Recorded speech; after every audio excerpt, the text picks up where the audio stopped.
তো আবার দেখা গেল যে মেডিকেল অফিসার, যে আমি এক্ষুনি বললাম যে জেনুইন ছেলে, পড়াশোনা করে চান্স পেয়েছে, সব জায়গাতেই সব দেশে সব সময় আছে, 2 নম্বরই ব্যাপার। কত 10 লাখ লাগবে, ঢুকে গেল একজন। সব জায়গায় চলছে, তো মিথ্যা নয়। হোমিওপ্যাথি মেডিকেল অফিসারও হচ্ছে, প্রাইমারি স্কুল মাস্টারও হচ্ছে, হাই স্কুলের মাস্টারই তো হচ্ছে। সে তো কিছুই জানে না, সেটা মেডিকেল অফিসার। দ্বিতীয় লোক কত 10 লাখ, তো সে কি পড়াবে? তাহলে এইভাবে যদি টিচার আসছে, ছেলেরা ক্লাস করছে না, পড়ছে না, কিছু জিজ্ঞাসা করে গেল, মার্কসও বানান করেছে ম্যাথমেটিক্যাল ক্লাস নিতে গিয়ে, এমএ আর কে, হাসছে ছেলেরা। তার মানে সে কত বড় অখাদ্য, কত লাখ টাকা দিয়ে ঢুকেছে।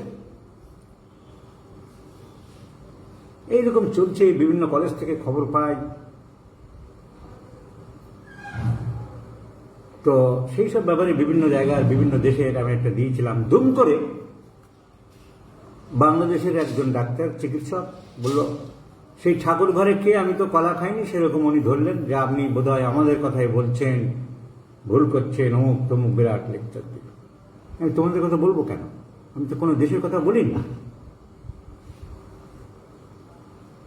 এবার তখন আমি লিখলাম যে সব জায়গার কথা আমি বলেছি, আমাদের এখানে এই প্রবলেম আছে, পাকিস্তানে এই প্রবলেম, ওখানে প্রবলেম, তোমার তো এই প্রবলেম, তোমার প্রবলেম তো আরো বেশি। তুমি যখন তুললে তখন বলি, তোমার ছেলেরা কেন বলে ফেসবুকে, কেন লিখছে যে স্যার 5 মিনিটে যা শেখালেন 4 বছরে তা শিখতে পারেনি? কি আমার সাথে খুব প্রেম করার ইচ্ছা আছে ছেলেটা, খুব খুশি করার ইচ্ছা হয়েছে, না মন থেকে বলছে? কেমন তো ডাক্তারি করছো, আমাকে চিকিৎসার জন্য 2000 টাকা জমা দিচ্ছে কেন? সেই ভরসা, সেই বিশ্বাস তোমরা অর্জন করতে পারো না। লিখছে ফেসবুকে, ভিসারা পরীক্ষা বোনস কি বাড়ির থেকে নিয়ে আসবে, মানে ওই যে কলেজে থাকে, টেবিলে থাকে, পরীক্ষায়, তাই জানে না, প্র্যাকটিক্যাল জানে না, প্র্যাকটিক্যাল। তো সেইগুলো যদি বলা হয়, গাত্র দেওয়া হয়। এবং একটা জিনিস দেখি যে কোনো কিছুর ভালো জিনিসই আমি অন্যভাবে যদি লিখি, কিছু চিকিৎসক যারা নিজেদেরকে খুব বড় ভাবতে চায়, বড় মনে করতে চায়, বড় দেখাতে চায়, তারা একদম করে সমালোচনা আরম্ভ করে।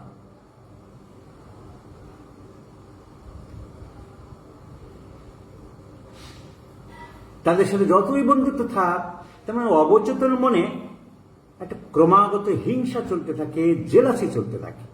না অন্য জিনিস টেনে এনে তোমার ঝগড়া করার কি আছে?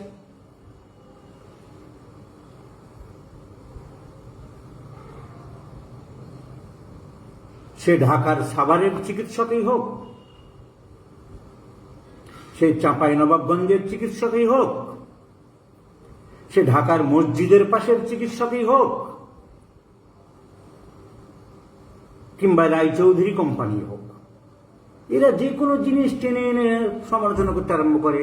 শুধু এই পার্টিকুলার লোকগুলো যারা মোটামুটি প্র্যাকটিস করে, যারা নিজেদেরকে বড় মনে করে, তার মানে অবচেতন মনের একটা জেলাসি সাংঘাতিক কাজ করছে। যে কোনো ব্যাপার টেনে আনবে কেন? যে কোনো সমালোচনার অধিকার আছে, আমাদের আলোচনা সমালোচনা করতেই পারি। সে টেনে এনে একদম সেই অদ্ভুত ব্যাপারে পার্টিকুলার কিছু লোক দেখছি আমি। এবার তাদের কিছু চালাচামলটা থাকে, সেগুলো লাগিয়ে দেয়। এই হচ্ছে ব্যাপার। তো দুঃখজনক ঘটনা, প্র্যাকটিক্যাল হয় না, ক্লাস হয় না, পরীক্ষা হয় না, বই খুলে লিখতে বলছে ম্যাজিস্ট্রেট একবার আসবে, আসলে বইগুলো বন্ধ করো। ডোজ জানে না, পোটেন্সি জানে না, একখানা টিনের ঘর নিয়ে ছেলেরা লিখছে, একখানা ঘর গিয়ে দেখলাম একখানা টিনের ঘরের মধ্যে কলেজ, একখানা টিনের ঘরে পারমিশন দিচ্ছে যারা অথরিটি আছে, তাদের গাঁদা ফুলের মালায় ভর্তি করে দিয়ে তাদের চেলা চামুন্ডরা বলছে কিনা সোনার যুগ আসছে। তাই মানতে হবে আপনাকে, গায়ের জোরে আপনাকে কই নাই গেলাম। অদ্ভুত চারিত্রিক মানুষ সব ঘুরে বেড়াচ্ছে, উন্নতি চাই না, উন্নতি চাইবে কেন? যে আমরা 4জন 5জন 6জন যে করে খাচ্ছিলাম, একটু বেশি নামজাল করছি, এই দারুণ চালাচ্ছি, ওইকে আরো বেশি চালাতে পারে। তেমন টিনের ঘরে থাক, ছেলেরা না শিখুক, না জানুক, তাদের খুশি। আমাকে ডক্টর রায়চৌধুরী তুমি বড়, তোমার কাছে আমি নিয়ে আসবো, এই ডক্টর খান তুমি বড়। তো এই কয়েকটা লোকই দেখি ঘুরে ফিরে আমার পোস্ট দেখলেই সমালোচনা আরম্ভ করে। They R jealous, NV. সমালোচনা করার কি আছে? আমি আমাদের এখানকার সমালোচনা করিনি, আমার কলেজের যে প্রিন্সিপালের সমালোচনা করেছি, কই সে তো কিছু লেখেনি। কারণ এরা যে দুর্বলতা জানে, এরা অ্যাডমিট করে যে হ্যাঁ ডক্টর বর্মন ঠিকই লিখেছে। সমালোচনা করতে চাই, আত্মসমালোচনা, আমার ভুলভ্রান্তিগুলো ঠিক করে। আর অন্য জায়গায় লাফালাফি আরম্ভ করে দেয়। তো পসোলজি, দি ডক্ট্রিন অফ পসোলজি, যেটা বলতে গিয়ে এই প্রসঙ্গটা আসলো কেন, যে হ্যানিম্যান সম্বন্ধে অনেকে জানে না, পড়ে না, বোঝে না, বড় বড় লাফালাফি আরম্ভ করে। ওই প্রথমেই আমি বললাম যে হ্যানিম্যান তো কোথাও এম লিখতে বলেন, তুমি এম লিখছো কেন? What right you have to donating M? তুমি তো প্রথমেই অর্গানন, তোমরা অর্গানন বই লিখছো, অনেক অর্গানন আছে, আবার অর্গানন বই লিখলাম, মায়াজম লিখছি, বায়াজম বলছি। তুমি তো হ্যানিম্যানের কথাই মানোনি, হ্যানিম্যান এম লিখতে বলেনি, তুমি মিসগাইড করেছো প্রথমেই। 50 সহস্র তুমি ওষুধ আবিষ্কার করছো, তৈরি করছো, তা নিয়ে আলোচনা করছো, লেকচার দিচ্ছ, অনুষ্ঠান করছো, অথচ হ্যানিম্যান এম লিখতে বলেনি, তোমরা এম লিখে বসে আছো।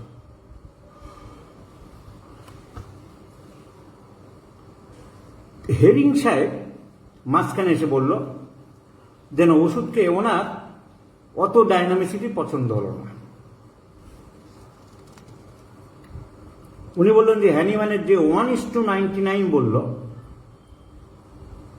বা কোথাও কোথাও 2:98, 98 ফোঁটা অ্যালকোহল, 2 ফোঁটা মাদার টিংচার দিয়ে ওষুধটা তৈরি করো ঝাঁকি দিয়ে। কবার ঝাঁকি দিতে হবে? হ্যানিম্যান এক এক সময় এক এক কথা বলে গেছে, পরে আসছে।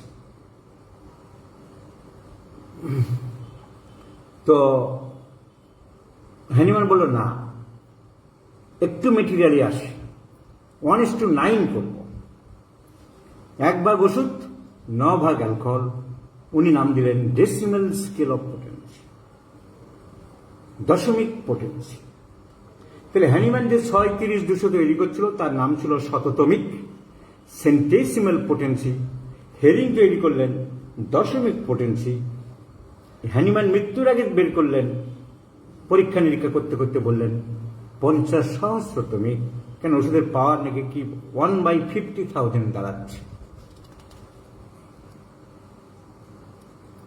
তাহলে আমরা 3টে এক্স খুব একটা হেরিং এর আর চলেন, খুব একটা অনেকে ব্যবহার করেনি। তারপরে হ্যানিম্যানের 50 মেডিসিমাল এসে গেলে অনেকে 50 সহস্রতমিকটাই ব্যবহার করছে। এইবারে কোনটা ব্যবহার করব, কিভাবে ব্যবহার করব, সেই আলোচনা যাওয়ার আগে কোনটা কারেক্ট, কোনটা ঠিক, আমি 6 করব না 9 করব না 12 করব? কেন কি করল? হ্যানিম্যান 30 পর্যন্ত করেছিলেন, শুধু থুজাকে আর বেলেডোনাকে 60 পর্যন্ত করেছিলেন। কেন কি করলেন? এই পোটেন্সি ওনার বিশ্বাস হতো না। প্রথমে হোমিওপ্যাথিতে বিশ্বাস ছিল না, হোমিওপ্যাথিতে ওনার ওয়াইফের ঘুম হচ্ছিল না। যখন ওনার পাশের একটা বৃদ্ধ ডাক্তার, ডক্টর ফেলান, এসে 1 ঘন্টা ধরে দেখে টেকে ওর ওয়াইফকে ঘুম পাড়াতে পারল, তখন কেন্টের হোমিওপ্যাথিতে বিশ্বাস এলো। তো বিশ্বাস যদি এলো, কিন্তু ওই শক্তিকৃত ওষুধ 3, 6, 12, 30 ওই ঝাঁকি মেরে মেরে ওষুধের পাওয়ার কমাতে কমাতে একেবারে হরিদ্বারের গঙ্গার জল ডায়মন্ড হারবারে এলো, ও উনি বিশ্বাস করতে পারলেন না। পরীক্ষা করতে হবে। যারা সত্য সন্ধানী, সত্য অন্বেষণকারী, তারা পরীক্ষা করতে চাই। একটা বাচ্চা পাওয়া গেল যার পাতলা পায়খানা হচ্ছে, পরোফাইলামের সিমটম সব আছে,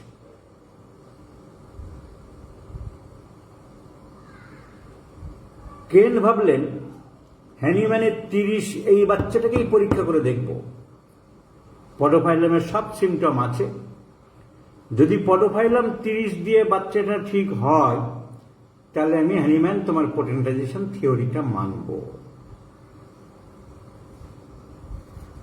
30 দিলেন, পডোফাইলাম 30।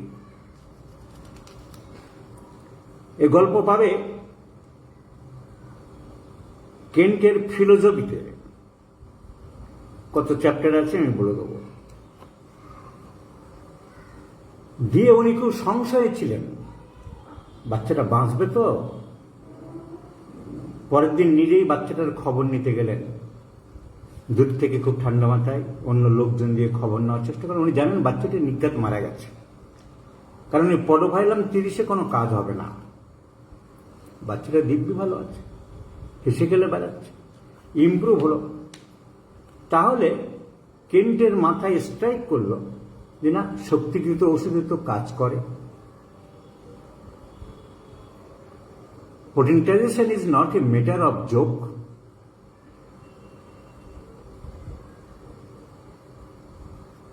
তাহলে 30 কেন? হ্যানিম্যানের 30টাকে আরো বাড়ায় না, দেখি কি হয়। And he was the first man. 30, 35, 40, 45 করে উনি চলে গেলেন, গিয়ে একটা জায়গায় দাঁড় করালেন যে 200 পর্যন্ত, তারপরে 500, তারপরে 1000, 2000, 5000, 10,000, 1 lakh, 2 lakh, 5 lakh, 10 lakh, CM, DM, MM. এখন কথা হচ্ছে যে এই যে পোটেন্সিগুলো সিএম, ডিএম, এমএম,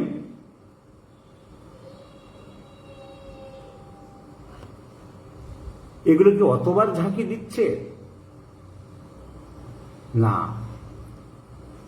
এগুলো অতবার ঝাঁকি দিচ্ছে না, নামটা এরকম দিচ্ছে। সেই ঝাঁকিটা যে কতবার দিচ্ছে কি ব্যাপার তা সঠিকভাবে জানতে পারে।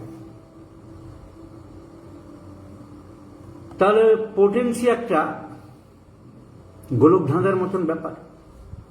কেন্ট চলে গেল কোথায়, অনেক দূরে, এবং কেন্টের ফর্মুলায় ওই ধরনের পোটেন্সি ব্যবহার করতে আরম্ভ করলো ন্যাশ, বোগার এবং আমাদের দেশের অনেকেই, ইংল্যান্ডের অনেকেই কেন্টিয়ান পদ্ধতিতে চলে গেল। কাজ হচ্ছে, কাজ পাচ্ছে। কেন্ট কেন এমন করলো? কেন্ট খারাপ করলো। কেন্ট গাধা, গরু, ছাগল বলে লিখতে আরম্ভ করলো বাংলাদেশের সঞ্জীব মজুমদার, চট্টগ্রামে। কি দুঃসাহসিক কাজ করবে! সে তো একটা কাজ করেছে, সে একটা থিওরিকে এস্টাবলিশ করেছে। সে বিশ্রী বিশ্রী ভাষা, হ্যানিম্যানের পকেট কেটে দিয়েছে, এই করেছে, ওই করেছে, নানান কথা ব্লক করে দিয়েছে ভদ্রলোককে বাধ্যে। এত নোংরা কথাবার্তা সবার নামে, আমার নামে বলতে আরম্ভ করলো। তো কেন্ট একটা ফিলোসফিক্যাল আইডিয়া, হ্যানিম্যানের ফিলোসফিক্যাল আইডিয়াটাকে আরো মডিফাই করলো।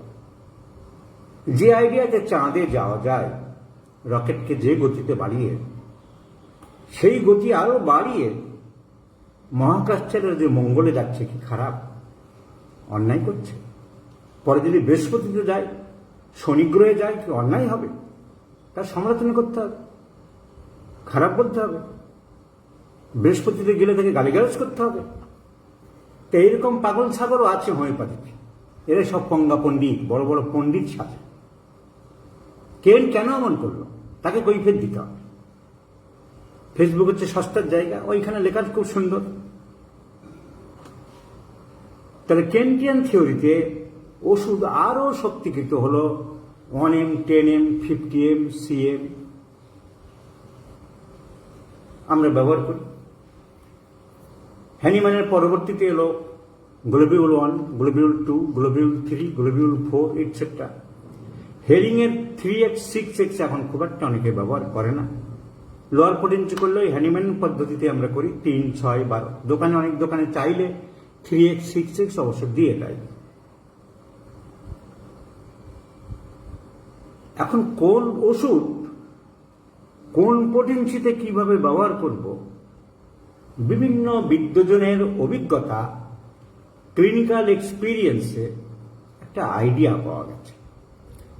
সেই আইডিয়ার উপরে, সেই সব রথী মহারথী চিকিৎসকদের অভিজ্ঞতা লব্ধের উপরে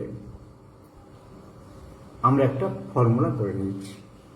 এই ওষুধ এই পোটেন্সিতে এই স্কেলে কাজ করে, এইভাবে আমরা করি। সেইটা বলার আগে আমি দেখাবো যে কোনটা ঠিক হ্যানিম্যানের আর কোনটা বেঠিক, কখন কি হ্যানিম্যান করেছে বলেছে এবং কি যন্ত্র দিয়ে উনি পরীক্ষা নিরীক্ষা করেন। কোনো যন্ত্র দিয়ে হয়নি, সব ক্লিনিক্যাল অভিজ্ঞতা। উনি রোগী বেসিসে দেখেছেন, দিয়ে নিজের মনে কখন কি চিন্তা করেছেন, উনি কি করেছেন কখন, সেইটা একটু আলোচনা করি, তাহলে বুঝতে সুবিধা হবে, প্লাস ভয় কেটে যাবে মন থেকে যে না, পোটেন্সি একটু এদিক ওদিক হলেই যে মারাত্মক ভয় তা নয়। অনেকে পোটেন্সি নিয়ে একটা বিরাট ভয় পায়। আমি ঠিক পোটেন্সি দিচ্ছি তো, 30-এ কাজ হবে তো, 200 হবে তো, ওই ডাক্তার যে 1M বলল, উনি যে 6 বলল, না, ভয়ের কিছু নেই। শুধু একটা লাইন আমি কনক্লুশন করে দিয়ে আরম্ভ করছি, সব পোটেন্সি কিছু না কিছু কাজ করে, সব পোটেন্সি কিছু না কিছু কাজ করে। তা যদি না করত, তাহলে হ্যানিম্যানের 1790 সালে উইলিয়াম কিউলেন্সের ম্যাথমেটিকা চায়না দেখার পর থেকে যে মাদার নিয়ে কারবার আরম্ভ করেছিল, আর 1843 সালে মৃত্যুর আগে পর্যন্ত কোনো একদিন কোনো এক থিওরিতে চুপচাপ বসে থাকেননি। ক্রমাগত পাল্টিয়েছেন, পরীক্ষা নিরীক্ষা করেছেন, রোগী সারিয়েছেন, থিওরি দিয়েছেন। কখনো ম্যাথমেটিকা পিউরার প্রিফেসে লিখছেন একরকম, ক্রনিক ডিজিজের প্রিফেসে একরকম লিখছেন, অর্গাননে গিয়ে আবার পাল্টে দিচ্ছেন, পরের অর্গাননে গিয়ে আবার পাল্টে দিচ্ছেন, আবার পরের অর্গানের এডিশনের পরে ক্রনিক ডিজিজ আসছে, সেখানে পাল্টে দিচ্ছেন। একটা টার্ময়েল, টেনশন, একটা স্রোত চলছিল হ্যানিম্যানের মধ্যে। হ্যানিম্যান নিজে জানতেন না, বুঝতে পারতেন না যে কি করব, কোন পোটেন্সি রাখবো, কিভাবে তৈরি হবো। কখনো বলছে 10 বার ঝাঁকি মারো, কখনো বলছে 2 বার ঝাঁকি মারো, কখনো বলছে 100 বার ঝাঁকি মারো, কখনো বলছে 1 ফোঁটা দিয়ে পুরো বড়ি ভেজাও, তার থেকে একটা বড়ি দাও, কখনো বলছে না, একটা বড়ি 15 চামচ জলে দাও, সেখান থেকে 2 চামচ দাও, কখনো বলছে এসব কিচ্ছু করো না, শুধু একটা গ্লোবিউলস রেখে নাক দিয়ে শোঁকাও। তাহলে হ্যানিম্যান নিজে যে কি করতে চেয়েছেন, কি বলতে চেয়েছেন, তা আমরা জানি না। হ্যানিম্যান করছি, ক্লাসিক্যাল করছি, নাটক করছো তোমরা। জীবনী পড়ো না হ্যানিম্যান। তো সুতরাং হ্যানিম্যানের জীবনী পড়ে এই ডক্ট্রিন অফ পসোলজি ওনার জীবনী থেকে যদি যেটুকু বের করা যায়, 1790 থেকে 1843, তার মানে কত বছর হলো? 1790 আর 10 হলো 1800, 10 বছর, আর ওদিকে 42, এই 52 বছর। হ্যানিম্যান 52 বছরে যে কত রকম পরীক্ষা নিরীক্ষা করেছে তা তোমরা পড়োনি, তা তোমরা জানো না। তোমরা শুধু বাংলা চোতা পড়ে চোতাবাজ হয়ে গেছো, আর নাটক করে চলেছ, আর সমালোচনা করে চলেছ। দেখো হ্যানিম্যান কোথায় কবে কি করেছে, মাথা খারাপ হয়ে যাবে।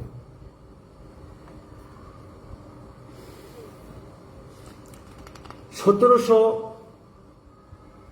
হ্যানিম্যানের জীবনী থেকে পসোলজি আমি সব যেগুলো দেখেছিলাম, অনেকবারই পড়েছি, আমি একটু করে 2-1টা জায়গায় বলছি, তাহলে বুঝতে পারবেন।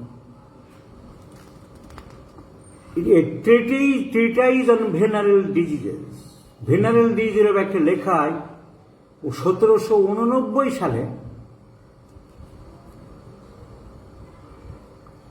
1790 সালে কালেন্সের ম্যাথমেটিকা করছিল অনুবাদ। তার আগের বছর উইলিয়াম কিউলেন্সের ম্যাথমেটিকা ট্রান্সলেট করার আগের বছরে হ্যানিম্যান বলছে, I have sometimes not had occasion to use more than 1 grain of soluble mercury in order to cure moderate venereal symptoms and commencing symptoms. আমি মার্কারি তখনকার দিনে সিফিলিসের মেন ট্রিটমেন্ট ছিল mercury, এবং সিফিলিসটা খুব বেশি পরিমাণে থাকতো। বলছে মার্কারি 1 গ্রেন করে আমি দিতাম, অন্য ডাক্তাররা যেখানে বেশি দিত আমি 1 গ্রেন আরম্ভ করলো 1789 সালে হোমিওপ্যাথি আবিষ্কারের আগে। তার মানে কি দাঁড়ালো? Hahnemann has the dynamic mind. হ্যানিম্যানের চিন্তাধারা বহু আগে থেকেই সূক্ষ্ম ছিল।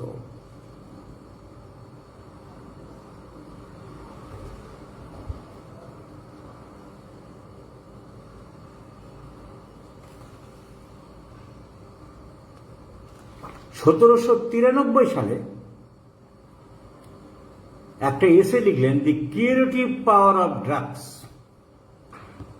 আমি প্র্যাকটিক্যাল যে জিনিসগুলো পড়াবো এইটা অনেকের কাছে একটু বোরিং লাগবে, কিন্তু আমি এটা দেখাতে চাইছি এই জন্যে যে হ্যানিম্যানের টার্ময়েল চলেছে কিরকম সারা জীবন। 1793 সালে কিউরেটিভ পাওয়ার অফ ড্রাগস, এই লেকচারটা না 2 রকম হয়। এই যে লেকচার দিচ্ছি আমি, এখানে মুশকিল হচ্ছে একটা আমার। একটা লেকচার যদি আমাদের পশ্চিমবঙ্গে বা ভারতবর্ষে কোথাও দিতে হয়, তাহলে আমি এই স্ট্যাটিস্টিক্স, যারা জ্ঞান পিপাসু প্রচুর মানুষ আছে, বড় বড় সেমিনার অডিয়েন্সে আগে যেমন দিয়েছি, এইসব স্ট্যাটিস্টিক্স গুছিয়ে তারা শুনবে, বুঝবে, ভাববে। কিন্তু আবার এক শ্রেণীর হোমিওপ্যাথিক ছেলেরা আছে, ওই শিক্ষা ব্যবস্থার অপব্যবস্থা থাকার জন্যে, তাদের দোষ নেই, তাদের বই খুলে লিখতে দেওয়া হয়েছে, তারা বেরিয়ে গেছে, না বোঝে ইংরেজি, না বোঝে কিছুই। তাদের কাছে আবার ওই লেকচার অন্যরকম না নিয়ে গেলে খুব মুশকিল হয়ে যায়। খুব সহজ কথায় সহজ জিনিস সংক্ষেপে বলতে হবে। তো এখনকার যে পাঠটা বলছি সেটা সেই গ্রুপের জুনিয়র যারা, তাদের কাছে একটু বোরিং লাগতে পারে, একটু বোঝার চেষ্টা করলে আমি এটাই বোঝাতে চাইছি হ্যানিম্যানের মধ্যে কখন কি টার্ময়েল চলেছিল। কিউরেটিভ পাওয়ার অফ ড্রাগস এর মধ্যে উনি বলছেন, I had to increase the dose daily more often than is necessary with any other powerful medicine. Daily dose দিতে আরম্ভ করলেন। ইথুজাসাইনেপিয়াম, হ্যানিম্যান যে ওষুধগুলো বের করেছিলেন, উনি কিভাবে কি ডোজ দিচ্ছেন এবার আমি দেখাচ্ছি। আমরা তো ইথুজার 100, 30, 200 ব্যবহার করছি এখন। হ্যানিম্যান 30 পর্যন্ত ছিল, 200টা হ্যানিম্যান করেননি। উনি বলছেন যে ইথুজাসাইনেপিয়াম 1 গ্রেন ব্যবহার করতাম। 1 grain Literary work, mentally tired হতো যারা লিটারারি ওয়ার্ক। প্রথম দিকে হ্যানিম্যান যে সিমটমস, হ্যানিম্যান আরেকটা জিনিস আমি দেখাবো, যে symptoms totality, the holistic approach, total case taking করে হ্যানিম্যান যে পরের দিকে জোর দিয়েছে, প্রথমে কিন্তু উনি ওই 1 লাইন 2 লাইনের চিকিৎসা করতেন, ফিক্সড করে রেখেছিলেন অনেক ওষুধ। ইথুজাসাইনেপিয়াম ব্যবহার করতেন মেন্টালি টায়ার্ড, যারা খুব মানসিকভাবে টায়ার্ড হয়ে পড়ত বইপত্র কাজকর্ম করে, তাদেরকে ইথুজাসাইনেপিয়াম দিতেন 1 গ্রেন। 10 গ্রেন দিতেন ledum plaster.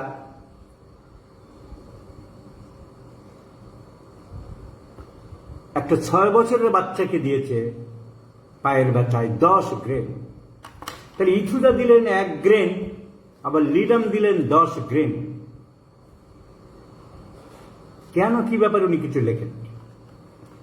Arsenic 1/6 to 1/10 of A grain, 1 গ্রেনের 100 ভাগের 1 ভাগ, যেহেতু বিষাক্ত বিষ খুব কম দিলেন। পিরিয়ডিক্যাল হেডেক, মাঝে মাঝে যখন মাথার যন্ত্রণা হতো, সেইখানে উনি আর্সেনিক ব্যবহার করতেন 1 গ্রেনকে 6 ভাগে ভাগ করে। ভিরেট্রাম অ্যালবামকে দিতেন 1/2 গ্রেন।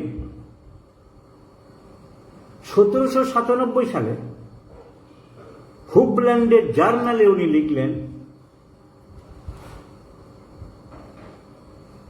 ভিরেট্রাম অ্যালবাম ডেলি দিতে পারে। অ্যাজমাতে ইপিকাক দিতে হবে 4 গ্রেন। আমি এটাই দেখাতে চাইছি যে হ্যানিম্যানের মধ্যে কনস্ট্যান্ট চেঞ্জ হয়েছে, এক ওষুধ একই ফর্মুলায় উনি চালাচ্ছেন না। For asthma, Ipecac to be given 5 grain doses twice in a day. For dysentery, Nux vomica twice daily of 5 grains. ক্যাম্পফোর 1797 সালে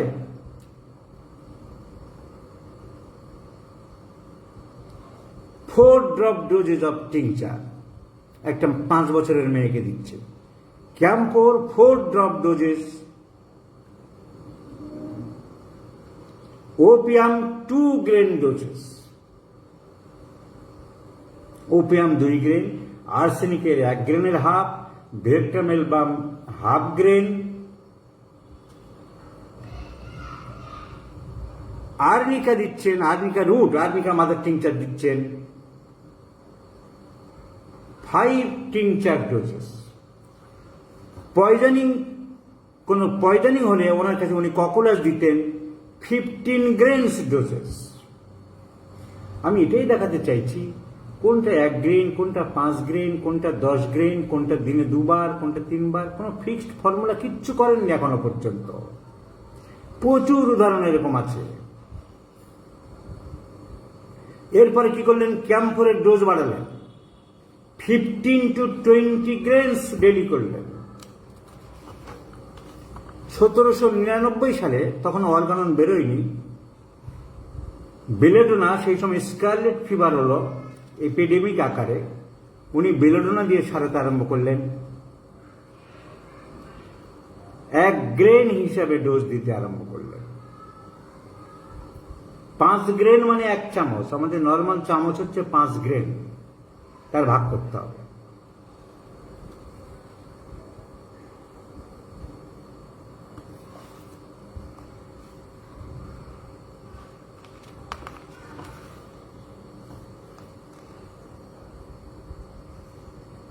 $1798-99 সালে অর্গানন তখন বের হয়নি, হ্যানিম্যান ডোজ কমাতে আরম্ভ করলেন। Hahnemann gives no reasons for a sudden change from appreciable doses, very comparatively minor doses. 1805 সালে উনি বই বের করলেন একটা, মেডিসিন অফ এক্সপিরিয়েন্স। এইখানে উনি বললেন ওষুধকে সূক্ষ্ম করতে হবে। ওনার লেখা বলছে, if the remedy selected be the right one, it will act an incredibly small doses. এই চ্যাপ্টারের উপর আমার 2টো লেকচার লাগবে। আজকে আমি একটা হ্যানিম্যানের জীবনের ব্যাপার স্যাপারগুলো বোঝাবো। এবার তার পরবর্তী ধাপে কেন্ট, ন্যাশ, আমরা যা করছি সেই প্র্যাকটিক্যাল ব্যাপারটায় আসবো। হ্যানিম্যানের টার্মাইল কি ছিল সেটা আমরা দেখাচ্ছি।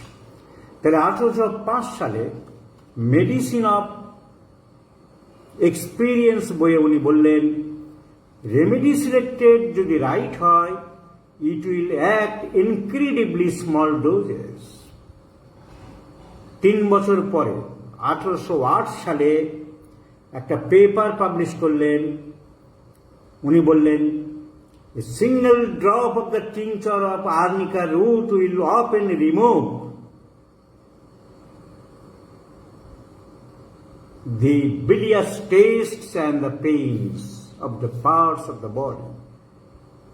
আর্নিকার ডোজ কমিয়ে 1 মাদার টিংচার 1 ড্রপে নিয়ে আসলেন।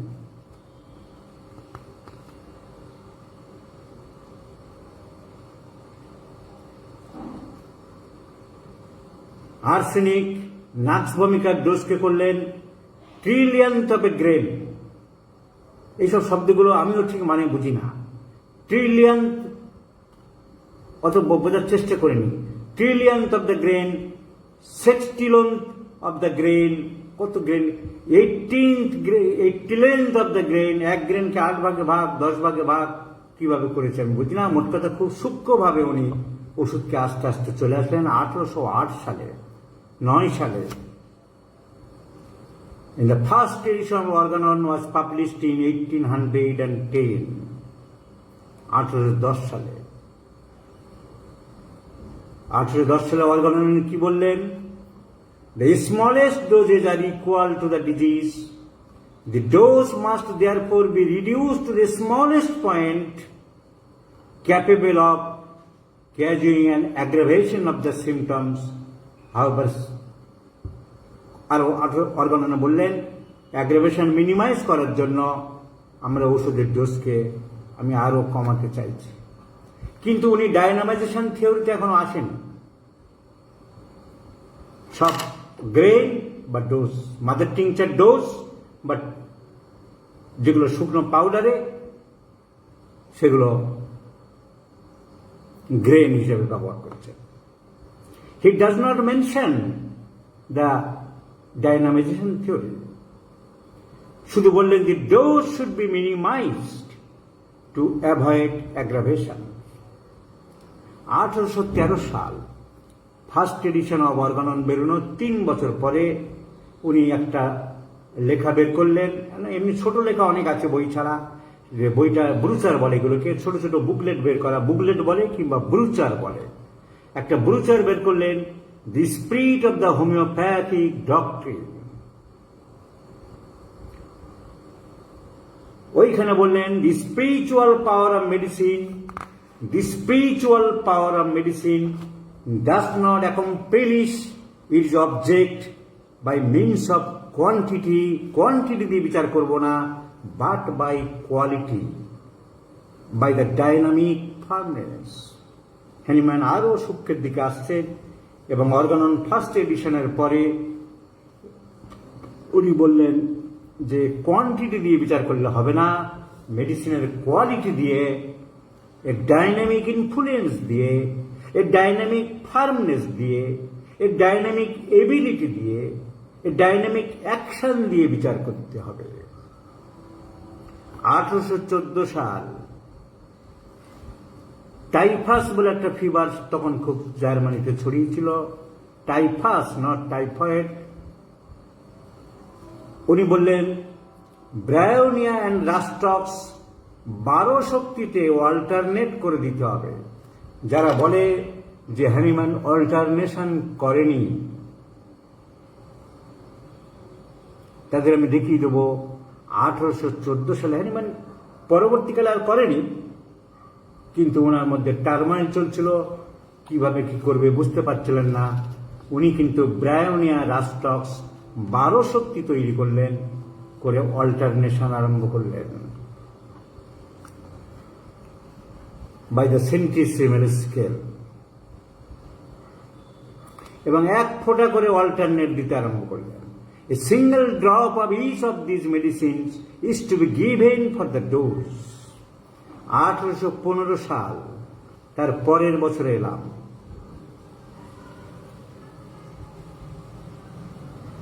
হ্যানিম্যান ব্রায়োনিয়া আবার ড্রপ ডোজে আরম্ভ করলেন। মাদার একটা ওয়াশার ওম্যানকে তিনি ব্রায়োনিয়া মাদার টিংচার ড্রপ ডোজে দিতে আরম্ভ করলেন। In the same year he gave for dyspepsia pulsatilla half of A drop, মানে 1 ড্রপ দিয়ে 2 ডোজ তৈরি করলেন। তাহলে কোন ওষুধ দিয়ে 1 ফোঁটা দিচ্ছে, কোনটা 1 ড্রপ দিয়ে 2 ফোঁটা করছে, কেন করছে তা কোথাও বলা নেই। এরকম অসংখ্য উদাহরণ আমি 2-4টে কালেকশন করেছি। 1814 সালে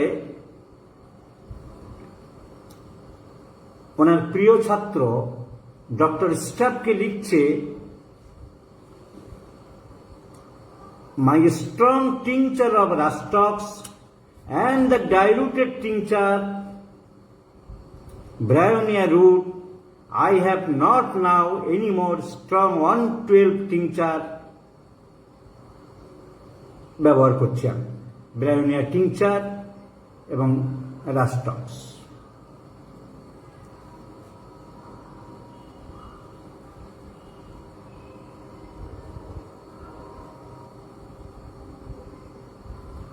(1816 সালে কস্টিকাম বেরিয়ে গেছে ওনার। উনি বলছেন causticum a drop of original preparation. আর্সেনিককে পোটেন্টাইজ করলেন, পোটেন্টাইজ কিন্তু চলছে, কিন্তু পোটেন্টাইজেশন থিওরি উনি লিপিবদ্ধ করেননি এখনো পর্যন্ত। ওনার মধ্যে কিন্তু আমরা অনেকেই জানি বা ভাবি যে 1833 সালে when the 5th edition published, তখনই পোটেন্টাইজেশন থিওরি আসলেন। না, একদিনে তো হয়নি, ওনার মধ্যে টার্ময়েল চলছে। উনি পোটেন্টাইজেশন 12, 15, 18, 6 মাদা সব নানান রকম নিরন্তর পরীক্ষা নিরীক্ষা করছে। 1816 সালে কস্টিকাম 1 ফোঁটা করে দিচ্ছে।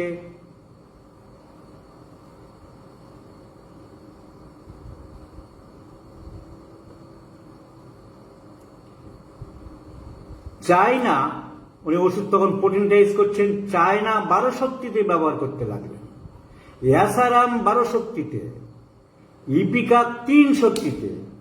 কেন, কোনো মাথা মুন্ডু বুঝতে পারছি আমি? অ্যাসারাম এবং চায়না 12 গেলেন, ইপিকাক 12 গেলেন না কেন? ইপিকাক 3-এ রাখলেন। Ipecac in the 3rd, স্কুইলা 15, stramonium 9, ভিরেট্রামেলবাম 12। আমি এটাই দেখাতে চাইছি যে আজকের আমরা যে ফিক্সড 30, 200, 1M বা এরকম ব্যবহার করি, হ্যানিম্যান প্রথম দিকে কোনটা 6 বানাচ্ছে, কোনটা 9, কোনটা 12, কোনটা 15, কোনটা 18, কোনটা ড্রপ ডোজ। হ্যানিম্যান নিজেরই মধ্যে স্থিরতা কোনো ছিল না। প্রচুর উদাহরণ আমি দেখাবো। Hyoscyamus to be used in 12, 15 and 18। Hyoscyamus বানালেন 12 শক্তি, 15 শক্তি, 18 শক্তি। ডিজিটালিজ ব্যবহার করতে লাগলেন 15 শক্তিতে। ওয়ারামমেটকে উনি ওয়ারামিউর বলতেন। ওয়ারামমেট 2nd টাইট্রেশন। গোয়েকাম মাদার টিংচার 1 ফোঁটা ব্যবহার করতেন। Camphor mother tincture. লিডাম আবার 15 শক্তিতে গেলেন। রুটা 5 শক্তিতে গেলেন, 5 শক্তিতে ব্যবহার করতে লাগলেন। কেন রুটা 12 নয় কেন? Sarsaparilla mother tincture in drop doses. Sulphur, hepar sulphur and Argentum niticum 2nd titration 2x ব্যবহার করতে লাগলো। তো আমরা হ্যানিম্যানের এই স্টেজে 1816, 17, 18, 19, 20 কোনো পোটেন্সি এক্সপেরিমেন্টাল লেভেলে উনি করছেন। কোনটা 9, কোনটা 12, কোনটা 15, কোনটা 18 আমরা বুঝে পেলাম না। ইউফ্রেসিয়া 1819 সালে Euphrasia, মেনিয়ান্থিস and Sambucus 1 drop of mother tincture। Cyclamen ব্যবহার করলেন 3 শক্তিতে। মিউরিক অ্যাসিড 3 শক্তিতে। থুজাকে নিয়ে গেলেন 30 শক্তিতে। একমাত্র আমরা থুজাকে দেখলাম উনি 30 শক্তিতে নিয়ে গেলেন। 1821 সালে অ্যাঙ্গুস্টেরা 6 শক্তি, ম্যাঙ্গেনাম অ্যাসিটিকাম 24 শক্তি, ক্যাপসিকাম আবার 9 শক্তি। কোনো অঙ্কে মেলাতে পারি না, কোনটা 9, কোনটা 24-এ নিয়ে যাচ্ছেন কেন? কলোসিন 18 শক্তি। ভার্বাসকাম মাদার টিংচার। স্পঞ্জিয়া উনি গয়টারের জন্য ব্যবহার করতেন, মাদার টিংচার।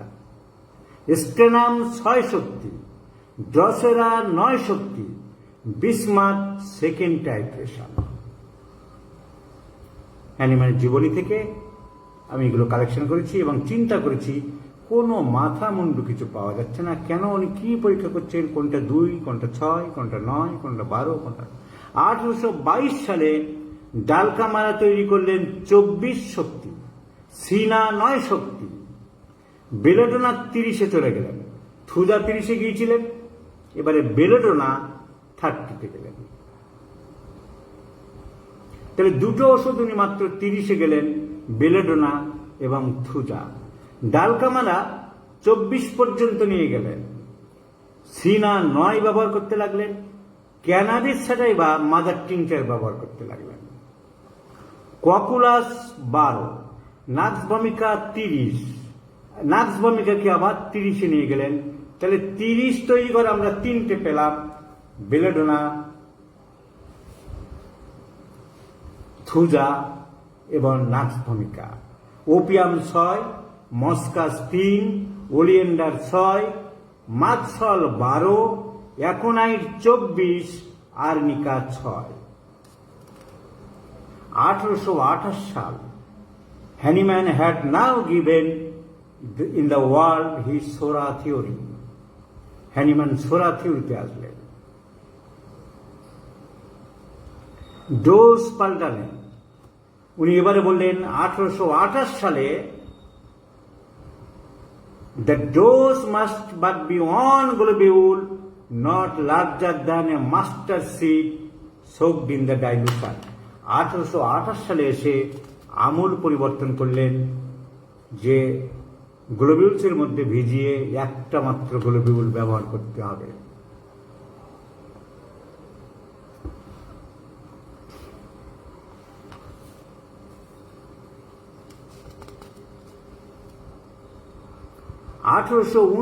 সালে পরের বছরে উনি আবার স্মেলিং এ যোগ দিলেন, অলফ্যাকশন। উনি বলছেন I have thought of 2 medicines for your patient, লিখছে স্টাফকে। স্টাফ দুটো পেশেন্ট পাঠিয়েছিল ওনার প্রিয় ছাত্র। for a severe nausea and extreme weakness, natrum muriaticum 1 globule within 1 vial given for olfaction only, and conium maculatum olfaction, এবং দুটো অলফ্যাকশন উনি আবার অল্টারনেট করতেও বললেন এখানে, allowing both to act for them 12 to 20 days।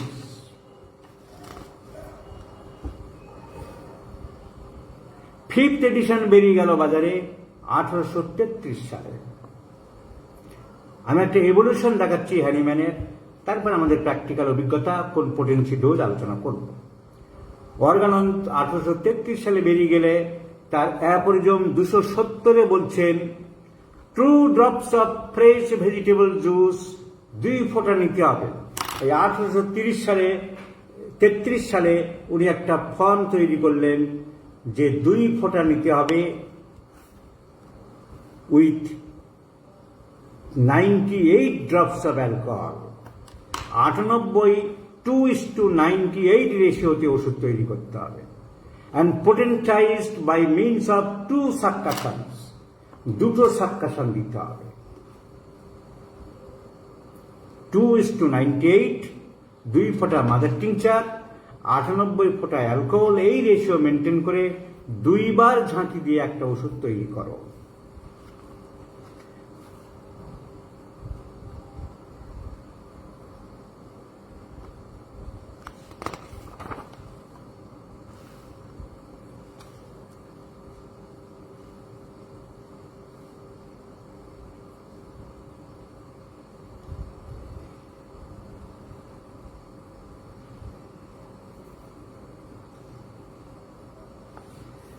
এই পদ্ধতিতে কিন্তু এতদিন চলছে 1833-এর পর থেকে।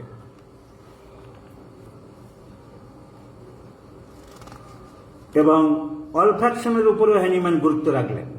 অ্যাপোরিজম 288-তে উনি বলছেন olfaction as a means of cure. অলফ্যাকশনের দিকে উনি অনেকটা ঝুঁকলেন। It is specially in the form of vapour by olfaction and inhalation of the medicinal aura that is always from a globule impregnated with a medicinal fluid of higher development of power and pressed dry in small vial।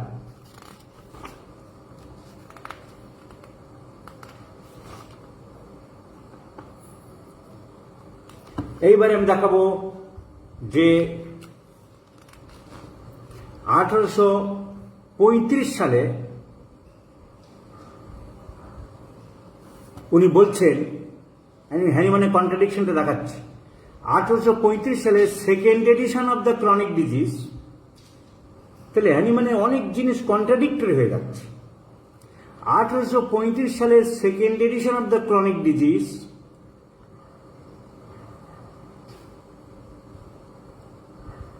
উনি বলছেন, when the 30th potency has become powerless, the 24 should be used. 30-এ নাকচ কাজ করলে 24-এ আসতে হবে ফেরত।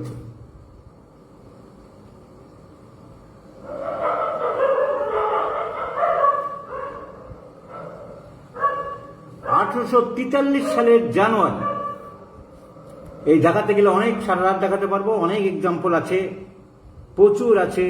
আবার rubbing, Hahnemann rubbing এ আবার গেলেন মাঝখানে, সেটাও পেয়েছি আমরা।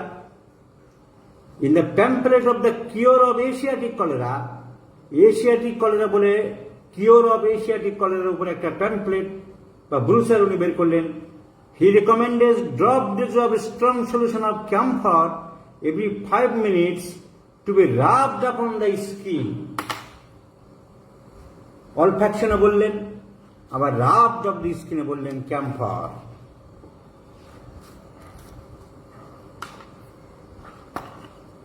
আবার বলছেন এরপরে 1844 সালে একজন বের করেছেন হ্যানিম্যান মারা যাওয়ার পরে, হ্যানিম্যানের খোঁজাখুঁজি করে এক জায়গায় পেয়েছে, বেলেডোনা প্রেসক্রিপশন দেখেছে ইন এ সানস্ট্রোক বনিগসন। 2 cases cured by Hahnemann were published in the New Archives in the year 1844. 1844 সালে হ্যানিম্যান মারা যাওয়ার 1 বছর পরে বনিগসন কেস পেয়েছেন। এ গার্ল অফ 14 years, 14 বছরের একটি মেয়ে, had a sunstroke and Hahnemann gave belladonna। কিভাবে দিল? 1 globule of the 60th potency, তার মানে বেলেডোনা আবার 60 পর্যন্ত তৈরি করেছিল কখন? 1 globule of the 60th potency dissolved in 7 teaspoonful of water, 7 চামচ জলে বেলেডোনা 60 দিলেন, and after stirring ঘেঁটে 1 teaspoonful, তার থেকে 1 চামচ আবার 1 গ্লাস জলে দিয়ে টেকে নিলা এভরি মর্নিং। এবার একটা জিনিস দেখাচ্ছি, 1843 সালের 2 জুলাই হ্যানিম্যান মারা গেছে। 1843 সালের জানুয়ারি মাসে আসছে।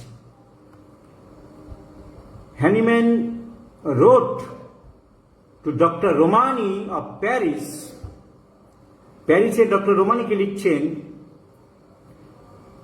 For a patient of cancer of the tongue, যার জিভে ক্যান্সার হয়েছে, অ্যাসিডাম মিউরিটিকাম 30th potency, 1 globule in 15 spoonfuls of water,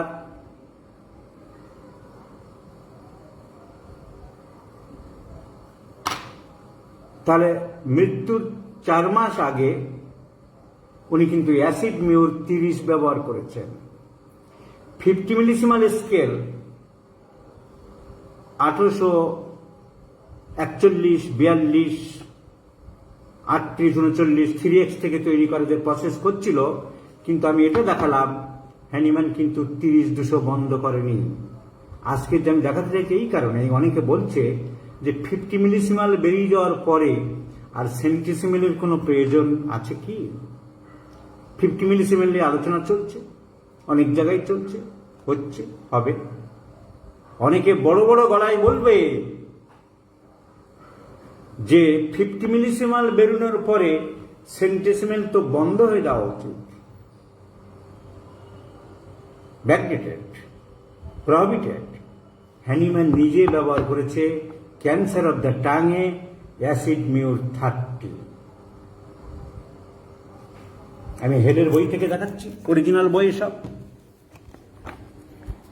তাহলে যারা এইসব তর্ক করে, আলোচনা করে, পড়াশোনা না করে যারা লেকচার দেয়, দেখো, in January 1843, Hahnemann wrote to Dr. Romani from Paris prescribing for a patient with cancer of the tongue acidum muriaticum 30th, 1 globule in 15 spoonfuls of water.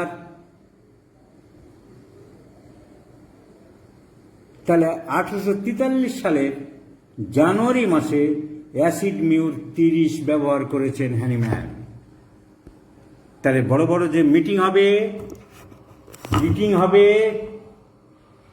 Discussion ultimately nothing হবে, বলবে বহু আগেই হ্যানিম্যান ব্যান করে দিয়ে গেছে। তাহলে Hahnemann 50 millesimal globules পোটেন্টাইজ form যেটা 0/1 0/2 ব্যবহার করলো, ওনার মৃত্যুর সময়ও 30 ব্যবহার করেছে। আমি ডকুমেন্ট দিয়ে দিলাম।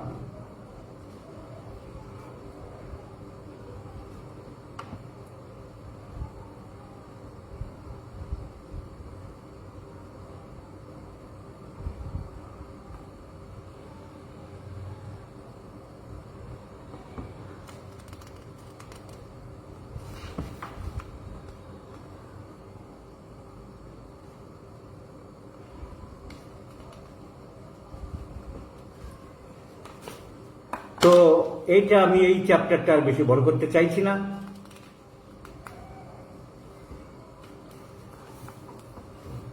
আমি প্রমাণ দিলাম, এটাই দেখাতে চাইলাম। এই চ্যাপ্টারটা কনক্লুশন করে দিই। আমি এটা প্রমাণ দেখাতে চাইলাম, হ্যানিম্যানের সারা জীবনে পোটেন্সি নিয়ে একটা টার্ময়েল চলেছিল। রোগী সারিয়েছে, তার মধ্যে অনেক সেরেছে, হয়তো অনেক সারেনি, কিন্তু এইটাই যে ফাইনাল, এটাই যে ফিক্সড, হোমিওপ্যাথিক পোটেন্টাইজেশন থিওরিতে সে জিনিস হতে পারে না। এইটা মাথায় ঢোকানোর জন্য আমি এই সময়টা নষ্ট করলাম। তাহলে জুনিয়র ছেলেরা, জুনিয়র ভাইয়েরা, জুনিয়র চিকিৎসকরা পোটেন্সি নিয়ে যে ভয়, যারা আজকের এই লেকচারটা শোনার জন্য অতি আগ্রহে বসে আছে যে কি পোটেন্সি দেবো, আমরা তো ধন্দে পড়ে যাই, তাদের মাথায় আমি এটাই ঢোকালাম যে হোমিওপ্যাথির আবিষ্কর্তা মাস্টার হ্যানিম্যান পোটেন্সি নিয়ে নিজে কোনো ফার্ম ডিসিশনে আসতে পারেনি। তা তুমি আমি তো পরের কথা। সুতরাং ভয় পাওয়ার কোনো কারণ নেই।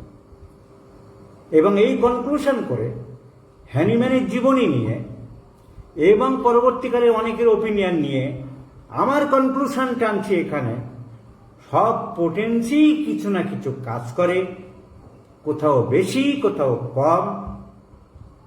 এবং যেসব থিওরি বেরিয়েছে তা কারোর কারোর ব্যক্তিগত অভিজ্ঞতা লব্ধ।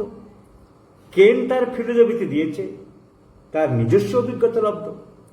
স্টুয়ার্ট ক্লোজ যেটা দিয়েছে তার অভিজ্ঞতা লব্ধ। ন্যাশ সবসময় 200-র নিচে দেয়নি, হায়ার পোটেন্সি দিয়েছে, তার অভিজ্ঞতা লব্ধ। আমি এখানে বা তুমি বাংলাদেশে বা সে পাকিস্তানে, তার অভিজ্ঞতালব্ধ পোটেন্সি তার কাছে, the selection of potency will be the finalize. সুতরাং প্রথমে আমি ভয়টা কাটিয়ে দিলাম, হ্যানিম্যানের জীবনী দিয়ে আমি দেখালাম, পাতার পর পাতা আমি দেখাবো হ্যানিম্যানের যে কত রকম ভাবে পোটেন্সি উনি চেঞ্জ করেছেন, কখন কি করেছেন, আরো অনেক আছে, আমি শুধু কটা দেখাবো।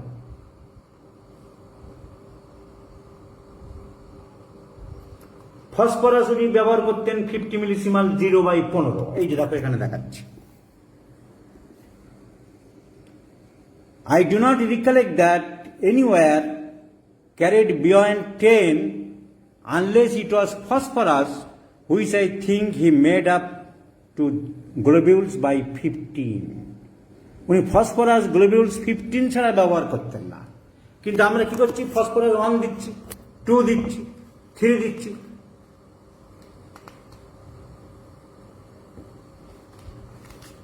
তাহলে হ্যানিম্যান পরবর্তীকালে সব ওষুধগুলোকে 3x তৈরি করতে আরম্ভ করলেন। এরপরে উনি 3x কিভাবে তৈরি করলেন, starting from the first spiritual tincture of any medicine. আমাদের মুশকিল হয় কি, আমাদের এখানে কম, বাংলাদেশে বেশি, চোতা বইগুলো পড়ে পড়ে অনেকের মাথা খারাপ হয়। যে যা পেরেছে চোতা লিখে গেছে, হয় ভুলভাল। আসল কথা হ্যানিম্যান একটা জিনিসকে অন্যভাবে ঘুরিয়ে ফিরিয়ে অরিজিনাল বই পড়ে কম। এই যে একটা হ্যানিম্যানের অরিজিনাল জীবনী, সেই এই অরিজিনাল জীবনীতে হ্যানিম্যানের ধর্ম দেওয়া আছে সব। খ্রিস্টান কবরখানায় ওনাকে কবর দেওয়া হয়েছে। By religion he was Lutheran. কত রকম নাটক করা হচ্ছে, এই বুদবুদ ওখানে ওই দেখেছে, ও হ্যানিম্যানের ওখানে ওই জিনিস পেয়েছে। এই অরিজিনাল বইগুলো কেউ পড়েন, বানানো গল্পই চলছে এই সমানে।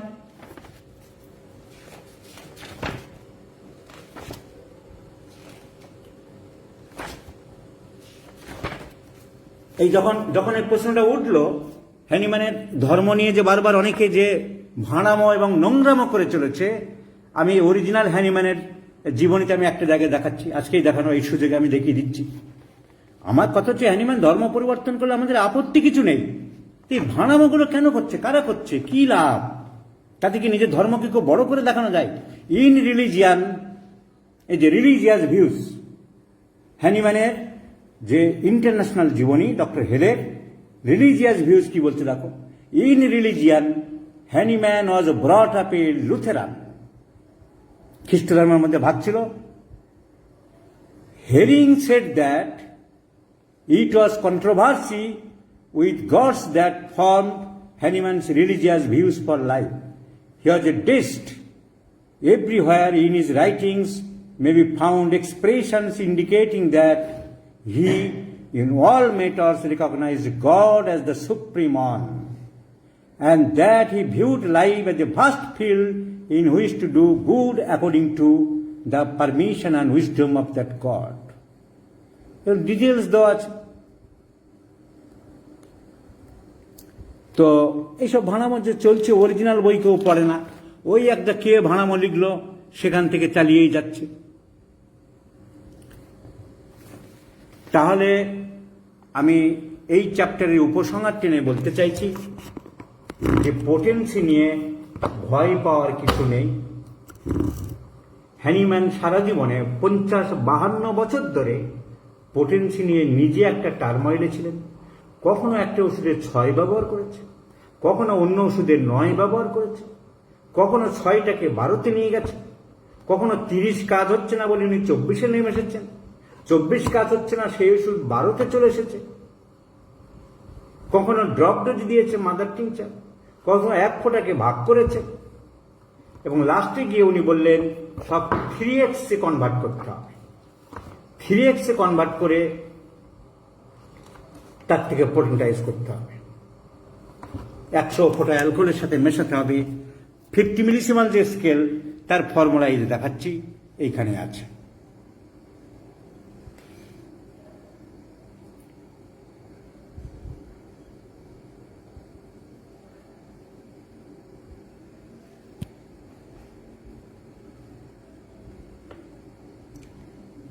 I believe was the third from the commencement, সব আরম্ভ করতে হবে 3 থেকে, and is according to the ordinary notation written. I, instead of adding 1 drop of this dynamization to 100 drops of spirit of wine, alcohol যেটা আর কি, to mix the next, and so continuing the dynamization by drops, he mustard a few globules of a fixed normal size. তো 50 millesimal scale এখান থেকে আরম্ভ করলেন। তাহলে আমি এটা দেখালাম।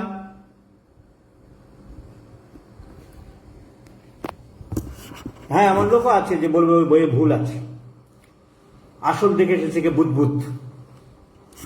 তো হ্যানিম্যান পরবর্তীকালে 50 মিলিসিমাল যেটা বের করলেন, কিন্তু সেন্টিসিমেল অচ্যুত নয়। হ্যানিম্যান মৃত্যুর আগেও অ্যাসিড মিউ 30 বের করেছে। আমি দেখালাম হ্যানিম্যান ব্রায়োনিয়া রাস্টক্স টাইফাসে অল্টারনেটলি ব্যবহার করেছে।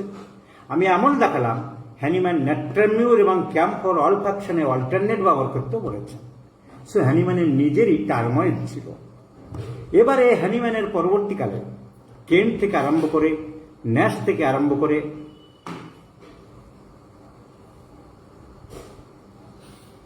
সবাই পরীক্ষা নিরীক্ষাভাবে পোটেন্টাইজেশন থিওরি কিভাবে চলছে, কে কি শক্তি ব্যবহার করছে, কোথায় কিরকম ব্যবহার করা উচিত, রয়্যাল লন্ডন হোমিওপ্যাথিক মেডিকেল কলেজের চিকিৎসকরা কি সিদ্ধান্তে উপনীত হয়েছেন, সেই প্র্যাকটিক্যাল ব্যাপারে এবার আসছে। হ্যানিম্যানের সাইট আমি বুঝিয়ে দিলাম, দেখিয়ে দিলাম। হ্যানিম্যানের নিজের মধ্যে অনেক কন্ট্রাডিক্ট, উনি বুঝে পাচ্ছিলেন না কি করবে না। পরবর্তীকালে আমরা কি পেলাম? The selection of potence in the modern era আমরা কিভাবে ব্যবহার করি। 50 মিলিসিমাল স্কেল ক্ষেত্রে নিয়ে স্কেল নিয়ে আমাদের মাথা ব্যথা নেই, কারণ আমরা 1, 2, 3 পর দ্য সিরিজ, হ্যানিম্যান পরবর্তীকালে বলেছে যে সিরিজ থেকে আরম্ভ করা যায়। কিন্তু বেশিরভাগ ক্ষেত্রে সেন্টেসিমাল স্কেল অফ পোটেন্সি আমরা অনেকেই ব্যবহার করি, এবং ডক্টর এসপি দে পরীক্ষা করে দেখিয়েছেন এবং বলেছেন বহু কেস সেন্টেসিমাল স্কেল ছাড়া সারানো যায় না, because 50 millesimal scales are so dynamic, so mildest in reaction, এত ভদ্র, এত সভ্য যে কাউকে থাপ্পড় মারতে বললে টাচ করছে। বলছে অনেক জায়গায় ডক্টর দে বলছেন হোমিওপ্যাথি যাদের বাংলায় আছে তারা পড়বে, যারা ইংরেজি বই পড়েন ওনার ওই বইটার ইংরেজি, and essentials of principles and practice of homeopathy. উনি বলছেন যেখানে থাপ্পড় মারার দরকার সেখানে টাচ করলে কাজ হবে না। Strong rheumatic pain, sciatica, abdominal colic, এসব মারাত্মক কেসে 10 m, 50 m, cm ছাড়া সারানো যায় না। উনি বলছেন এই রিপিটেড স্টিমুলেশন, হালকা করে স্টিমুলেশন দিলে ওই সাইটিকার কেসে কোনো ইমপ্রুভ হচ্ছে না। উনি পরীক্ষা করেছেন কস্টিকাম 0/1 রিপিটেড ডোজে once daily in the morning দেওয়ার পরে কোনো কাজ হচ্ছে না, কস্টিকাম 200 2 ডোজ দেওয়ার পরে সাংঘাতিক কাজ হচ্ছে। তাহলে আমি আবার বলতে চাইছি যে কোথাও 50 মিলিসিমাল, কোথাও সেন্টেসিমাল ব্যবহার করতে হতে পারে। প্রথমে বলি এবারে সেন্টেসিমাল কোথায় ব্যবহার করব, 50 মিলিসিমাল কোথায় ব্যবহার করব। সেন্টেসিমাল যেখানে সিভিয়ার অ্যাগ্রেভেশনের ভয় থাকে, কেন্টের অবজারভেশন অনুযায়ী, observation number 1, a prolonged aggravation and finally decline of the patient, যখন খুব বেড়ে চলেছে, একটা চর্মরোগে সালফার 200 দিলাম, একটা হাঁপানি রোগের অ্যাকিউট স্টেজে মেডোরিনাম 1 m দিলাম, একটা ইউটেরাইন হেমারেজে পালসেটিলার 10 m দিলাম। কুইক, শর্ট, স্ট্রং অ্যাগ্রাভেশন হতে পারে। সেই অ্যাগ্রাভেশন অনেক সময় ধাক্কা, সেই ধাক্কা অনেক সময় সামলানো যায় না। নদীতে নৌকা চালালে অনেক সময় যখন পাড়ের দিকে আসছে, কুলের দিকে আসছে, যে সিঁড়ি আছে, জেটি আছে, সেখানে মাঝিরা সাবধান করে দেয়, সাবধান হও, ধাক্কা লাগবে, ধাক্কা লাগবে। যত জোরে নৌকাটা আসবে, জাহাজটা আসবে, তত জোরে ধাক্কা লাগবে, ধাক্কাটা সামলাতে হবে। তবে সেন্টিসিমেন্টটা অনেক সময় এরকম ধাক্কা দেয় শরীরে, বডিতে, ইমিউন সিস্টেমে, সেই ধাক্কা সামলাতে গেলে সময় লাগছে। নৌকাটা যদি পারে, তীরে বা জেটিতে খুব জোরে ধাক্কা দেয়, তাহলে অনেক লোকে ছিটকে পড়ে যেতে পারে। তো যেখানে এই অ্যাগ্রেভেশনের ভয়, সেখানে আমরা 50 মিলিসিমাল স্কেল পোটেন্সিটা দেওয়ার চেষ্টা করব।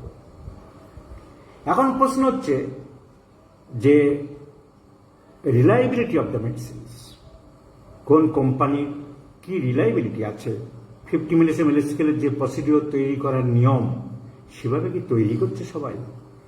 অরিজিনাল 3x কি আনছে? যেমন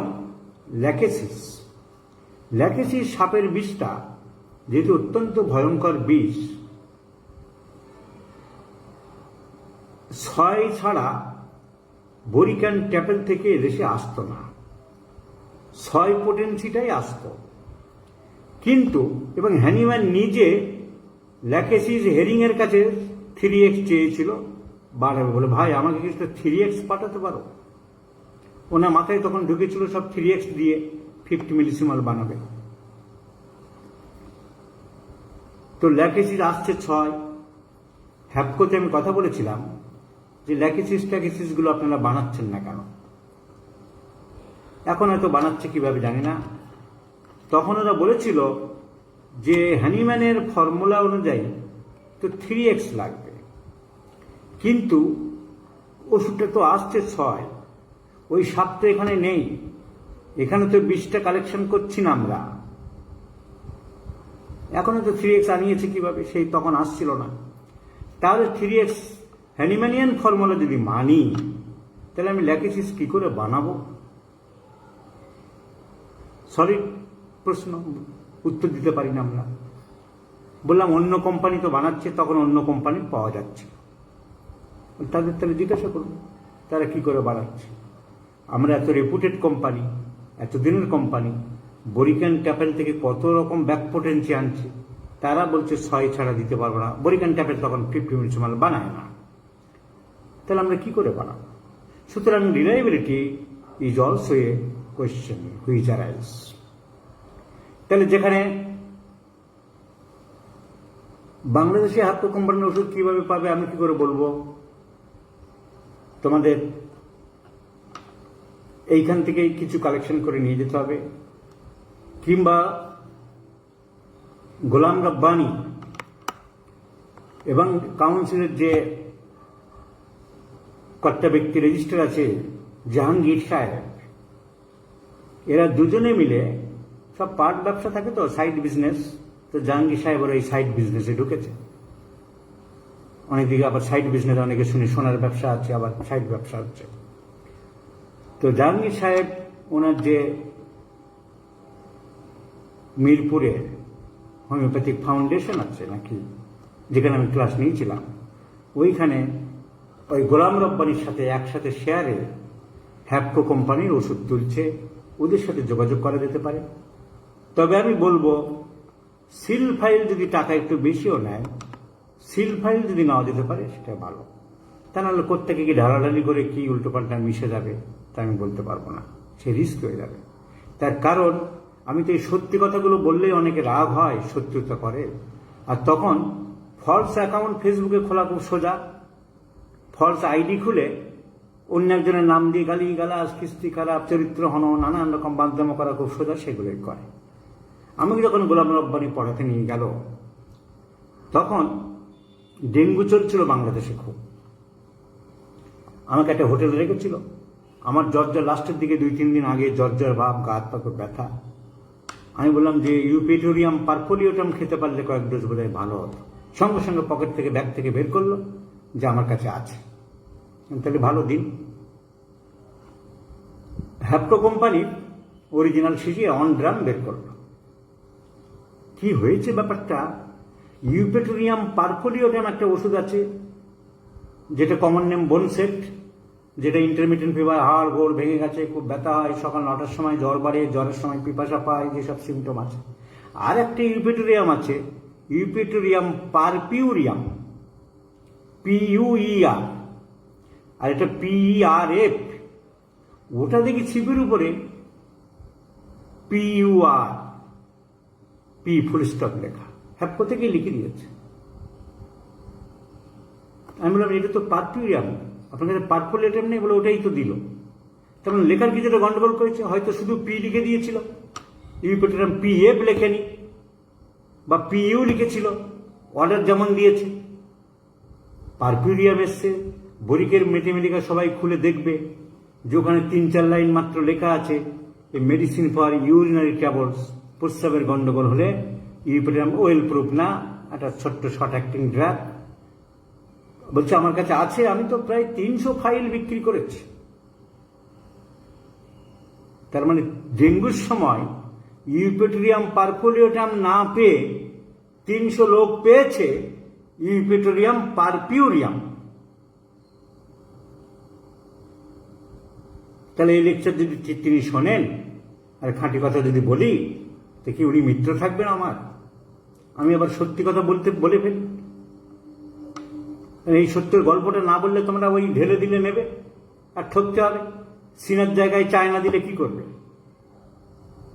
দেখার গন্ডগোলে CINA আর মাঝখানে CHINA, এইটা খেয়াল করলো না, সিনা দিয়ে দিল। তাই যদি সিল করা কোম্পানি ইনট্যাক্ট পাওয়া যায় তাহলে নেওয়া যেতে পারে। এরা হ্যাপকো কোম্পানি ওষুধ তুলছে, এবং যেহেতু আমার সাথে খারাপ ব্যবহার করেছে, আমার একটা রিমুনারেশন কিছু দেয়নি। ওই যে ভেড়ামারাও বলছিলাম না, ওখানে আমাকে নিয়ে চলে গেল, আমার কোনো রিমুনারেশন দেয়নি। আর এখানে পড়ানোর সমস্ত রোগী দেখার 7 দিন ধরে রোগী দেখেছি, আমার কোনো রিমুনারেশন দেয়নি।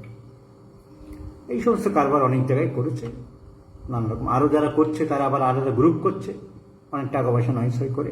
আমার টাকা তো নয়, বাংলাদেশের যারা টাকা নয়সই করে তো বাংলাদেশের মানুষের। আমি হয়তো বাটাপাটা দিয়ে সামান্য কিছু হয়তো পেতাম, যাতে আমার কিছু এসে জানি, কিন্তু টাকাটা কাদের? টাকাটা তো ছাত্রদের, চিকিৎসকদের, সাধারণ মানুষের, যারা আরো অনেক আত্মসাৎ করেছে। ম্যাথমেটিক্যাল কোচিং এর সময় একটা ছেলে, সে রাজু বলে, খুব খাতির টাতির করলো, তার সাথে যোগ আছে যশোরের এক ব্যক্তি, তার নাম আর বলতে চাই না। এখন আলাদা গ্রুপ খুলেছে, টাকা নয়সই হয়েছিল বলাতে। তো ওখানটায় ওরা হ্যাপকোর ওষুধ তুলছে, আমি এটুকু বললাম। যেহেতু আমার সাথে খারাপ ব্যবহার করেছিলাম, তো নাও বলতে পারতাম, অন্য অনেক রিভেঞ্জফুল লোক হলে এড়িয়ে যেত। কিন্তু মানুষের ভালো হোক, জুনিয়ররা ওষুধ পাক, আমার আপত্তি কি আছে? আমার সাথে খারাপ ব্যবহার করেছে তো কি আছে? হ্যাপকো কোম্পানি ওষুধ তুলছে, মিরপুরে হোমিওপ্যাথিক ফাউন্ডেশনে বোধহয় অফিস করেছে। গোলাম রব্বানী এবং জাহাঙ্গীর সাহেবের সাথে কথা বললে জানতে পারবে কি পাওয়া যাচ্ছে না যাচ্ছে। এরা লার্জ স্কেলে আমার মনে হয় অনেক ওষুধ তুলছে। আমি সাদকে বলেছিলাম, ডক্টর সাদ, যে তুমি হ্যাপকো, আমি তোমাকে করে দিতে পারি, যেটা একটা বড় বাংলাদেশে একটা ওষুধ হ্যাপকো কোম্পানি যদি তুলতে পারো, দেখো। তবে রিসেন্টলি আমাদের বিজেন কোম্পানি, এটা তো সিনসিয়ার আছে, ওরা 50 মিলিসিমাল বের করেছে এবং বাংলাদেশেও যাচ্ছে বলে আমার মনে হয়। ওদের সাথে যোগাযোগ করে কেউ ডিলারশিপও যদি নিতে পারো গভর্নমেন্ট লেভেল থেকে, তাহলে রাখতে পারো। কারণ হ্যাপকোর বড্ড ভাও বেশি, যাকে বলে নাটক বেশি, সাপ্লাই দিতে পারে না, খারাপ ব্যবহার। জার্মান সারা দুনিয়ায়, সারা বাংলাদেশে, সারা পশ্চিমবঙ্গে, সারা ইন্ডিয়াতে জার্মান ওষুধ যে কোনো সিজারে দিচ্ছে। ওরা কি করে দিচ্ছে? তুমি লোক রাখো না, ব্রাঞ্চ করো না, সেসব করার নাম নেই। মানুষকে সার্ভিস দেওয়ার ক্ষমতা নেই, খারাপ ব্যবহার আজকাল। শুধু এই জেনুইনিটি মেনটেন করে, তাই আমাদের এত পায়ে তেল দিয়ে পড়ে যেতে হয়। দরকার ছিল, আমি বারবার বলেছিলাম যে টাটার মতন একটা কোনো বড় কোম্পানি প্রচুর ইনভেস্ট করে যদি গুছিয়ে আসতো হোমিওপ্যাথিতে, সেগুলো করার লোক নেই তো। টাটাদের ইনসিস্ট করতে হবে, বলতে হবে, এসো গভর্নমেন্ট লেভেল থেকে, যারা পার্টি পলিটিক্স করে তাদের মাথা ব্যথা নেই। কোনো দেশেই তারা যে যার ধান্দায় ব্যস্ত, তাহলে এই সমস্ত কোম্পানিগুলো তৈলমর্দন অত করতে হতো না। হোমিওপ্যাথিতে একটা বিরাট ইন্টারন্যাশনাল বিজনেস এবং প্রচুর হোমিওপ্যাথি ওষুধ ভারত বাংলাদেশে লাগে। যদি টাটার মতো কনসার্নকে বোঝানো যেত এবং ওরা আসতো, তাহলে ভারত বাংলাদেশের বহু সমস্যাই মিটে যেত। এবং দে আর সিনসিয়ার এনাফ। তো ওখানে যোগাযোগ করা যেতে পারে, কিন্তু সিল ফাইল ছাড়া আমি কাউকে নিতে বলবো না। So where there is prolonged aggravation, যেখানে বাড়ছে তো বাড়ছে চর্মরোগে, হাঁপানি, epileptic fit, but brain tumour হয়েছে, খারাপ কেস। 50 মিলিসিমাল দিতে পারলে ভালো। SBLও ভালো। SBL ওর নাম হচ্ছে সারদা বয়রন লিমিটেড কোম্পানি। বয়রন ফ্রান্সের কোম্পানি, অরিজিনাল বয়রন নামে ফ্রান্সের ওষুধের কোম্পানি আছে।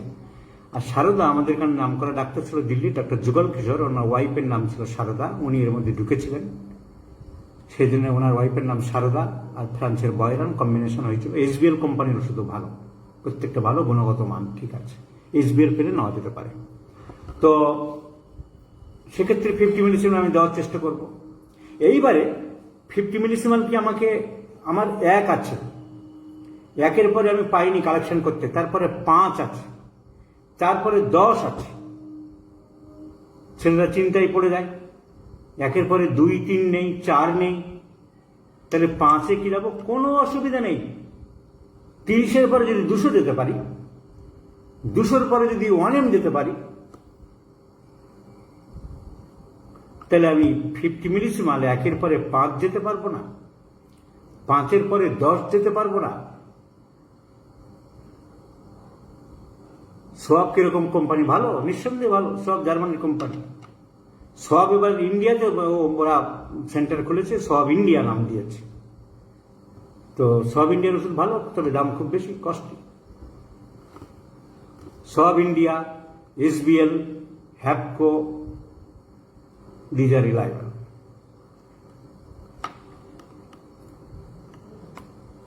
বাংলাদেশের লোকাল কোম্পানি অনেকেই করে, আমি জানি না তারা কেমন।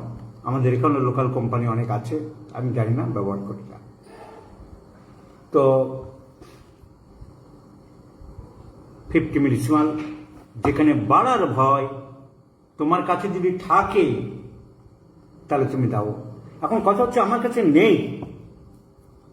হাঁপানি শ্বাসকষ্টটা আমি কমাতে চাইছিলাম, আর্সেনিক 0/1 দিতে চাইছিলাম, বয়স হয়ে গেছে, বার্ধক্যজনিত অবস্থা, অ্যাগ্রাভেশন একটা ভয় আছে, লাংসে এমফাইসিমা আছে, কিন্তু নেই আমার কাছে। কি করব? 30 দেবে, 6 দেবে, চলেন না এতদিন? 50 মিলিসিমাল বাজারে আসেনি তো কি চলেনি? বাড়ার ভয় থাকলে, প্যাথোলজি থাকলে 6 দিয়ে দেবো কয়েক ডোজ, বা 30 দেবো। সেক্ষেত্রে আমি কি করি, সালফার 200 হয়তো দেব, চর্মরোগে বাড়ার সম্ভাবনা আছে। 50 মিলিসিমাল নেই, আমার চেম্বারে আছে, হয়তো রোগীকে অন্য জায়গায় বলছি নেই, বা আমার চেম্বারেই নেই ধরো। আমি কি করি, 200 দিলে খুব ডাইলুট ডোজে দিই।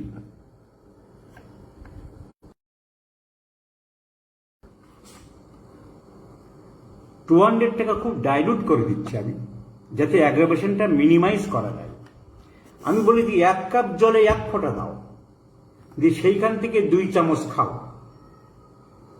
অনেকটা ডাইলুট করা গেল। বা সেখান থেকে 1 চামচ খাও। এইভাবে খুব ডাইলুট করে ডোজটাকে মিনিমাইজ করে দেওয়ার চেষ্টা করি। তাহলে আমি কি শেখালাম, আমি কি বলতে চাইলাম, যে বাড়ার ভয় যদি থাকে, চর্মরোগ হোক, ব্রেন টিউমার হোক, বডির সাসেপ্টিবিলিটি পাওয়ার কম, ইমিউন পাওয়ার কম, ভাইটালিটি কম, দারুণ একটা রিয়াকশন না হয় বডির সাথে, ওষুধের মেডিসিনাল অ্যাগ্রাভেশন না হয়, হোমিওপ্যাথিক অ্যাগ্রাভেশন মারাত্মকভাবে না হয়, 50 মিলিসিমাল দেওয়ার চেষ্টা করব। 2 নম্বর পয়েন্ট কি বলেছি, 1-এর পরে যদি 2, 3, 4 না থেকে 5 দিতে পারি, 5-এর পরে যদি 6, 7 না থাকে 8 দিতে পারি, 9 না থাকলে 10 দিতে পারি, কিচ্ছু অসুবিধা নেই, চিন্তা করার কিচ্ছু নেই। আর কি বললাম, যদি নিতান্তই 50 মিলিসিমাল নেই, 30 লো পোটেন্সি দেওয়ার চেষ্টা করো, 6, 30, 200 আরো ডাইলুট করে দেওয়ার চেষ্টা করো। 1 কাপ জলে 1 ফোঁটা দিয়ে সেখান থেকে 1 চামচ দাও পরপর 2 দিন সকালে বা 4 দিন সকালে। একটা অসাংবিধানিক কথা বলছি, আমার পরীক্ষালব্ধ কথা, তবে তাতে ভালো কোয়ালিটির রেকটিফাইড স্পিরিট বা অ্যালকোহল লাগবে। 50 মিলিসিমাল স্কেল হোমিওপ্যাথিতে ঔষধ যত নষ্ট হয়, আর কোনো প্যাথিতে মনে হয় এরকম নষ্ট হয় না। তুমি 30 কিনলে, আরে হ্যাপকোর ওষুধ সব থেকে বেশি নষ্ট হয়। আমি অবাক হয়ে যাই, কারণ কি জানি না, ওদের অ্যালকোহলের কোয়ালিটি খুব ফাইন বলে, সূক্ষ্ম বলে, ভেপার নাকি। অ্যালুমিনা 30 কিনে রাখলে তুমি ধরো ব্যবহার হলো না, সিল করাই আছে, খোলো, 6 মাস পরে দেখো শিশি ফাঁকা। কোম্পানি দিকে জানাও, কচু পোড়া করবে। কত নাটক! সিল খোলাও তখন কথাই নেই, সিল দেওয়া থাকলে চিঠি লিখুন, বাড়িতে উত্তর যাবে, নাটকের শেষ নেই এদের। একটা লোকের ধর তুমি 500 টাকা দিয়ে অ্যাডভান্স করেছো, অ্যাডভান্স করার জন্য দাঁড়াতে হবে 1 ঘন্টা 2 ঘন্টা দাঁড়ালে দেখবে এত টাকা জমা দিতে হবে, টোকেন দিল, একটা ছোট্ট পাতলা একটা কাগজ দেবে, একটা বড় স্লিপ দে, এখন কাগজের জন্য বিরাট আকাল, ছোট্ট এইটুকু 3 ইঞ্চি বাই 3 ইঞ্চি একটা স্লিপ দেবে। হারিয়ে যদি যায়, তুমি যদি উপযুক্ত প্রমাণ দাও আমি ওই লোকটা ছিলাম, আমি স্লিপটা লস করে ফেলেছি, বা জেরক্স করা ছিল জেরক্স দেখাচ্ছি, কোনো কথা চলবে না। অ্যাপ্লিকেশন দিন, ক্ষমা চান, বাড়িতে চিঠি যাবে, বাড়িতে চিঠি গেলে সেই চিঠি নিয়ে দেখা করবে, দেখা করার পরে তোমার টাকা মানি অর্ডারে যাবে। এই বিংশ শতাব্দীর যুগে নানান নাটক করার পরে 6 মাস পরে মানি অর্ডারে যাবে টাকা। এত অসভ্যতা মানে চিন্তা করা যায় না। গ্লোবিউলস 15 দিন, 1 মাস, 2 মাস, কোনোটা 1 বছর ভালো থাকছে, কোনোটা 15 দিনের মাথায় জমে পায়েস হয়ে যাচ্ছে। টাকা দিয়ে ওষুধ কিনে, সাপোজ কিনলাম ন্যাট্রামিউর 1, 2, 3, 4, 5, 6, 7, 8, 9, 10 কিনলাম, আমি দেখা গেলো 1 ভালো আছে, 5 ভালো আছে, 10 ভালো আছে, আরগুলো সব পায়েস জমে গেছে। কি বলবো, টাকা তো নিয়েছে বেশ, পায়ের উপর পা দিয়ে বসে আছে টাকাটি নিয়ে, কোনো কমপ্লেন তোমার শুনবে না। আমি সব ফেলে দিতাম। এখন একটা বুদ্ধি করেছি, যে বুদ্ধিটা আমি ছেলেদের দেখিয়ে দিই, সে ছোট শিশুতে হোক বড় শিশুতেই হোক, যেই দেখবে বুদ্ধিটা আমি কি করে করলাম। একটি মেয়ের খুব পেট ব্যথা হচ্ছিল অনেক দূরে, একটি ছাত্র নিয়ে গেল, স্যার আপনি যে বড় বড় যে আপনারা কথা বলেন, ক্লাসে পড়ান, এই পেট ব্যথা কিছুতেই সারাতে পারছি না, একবার যাবেন,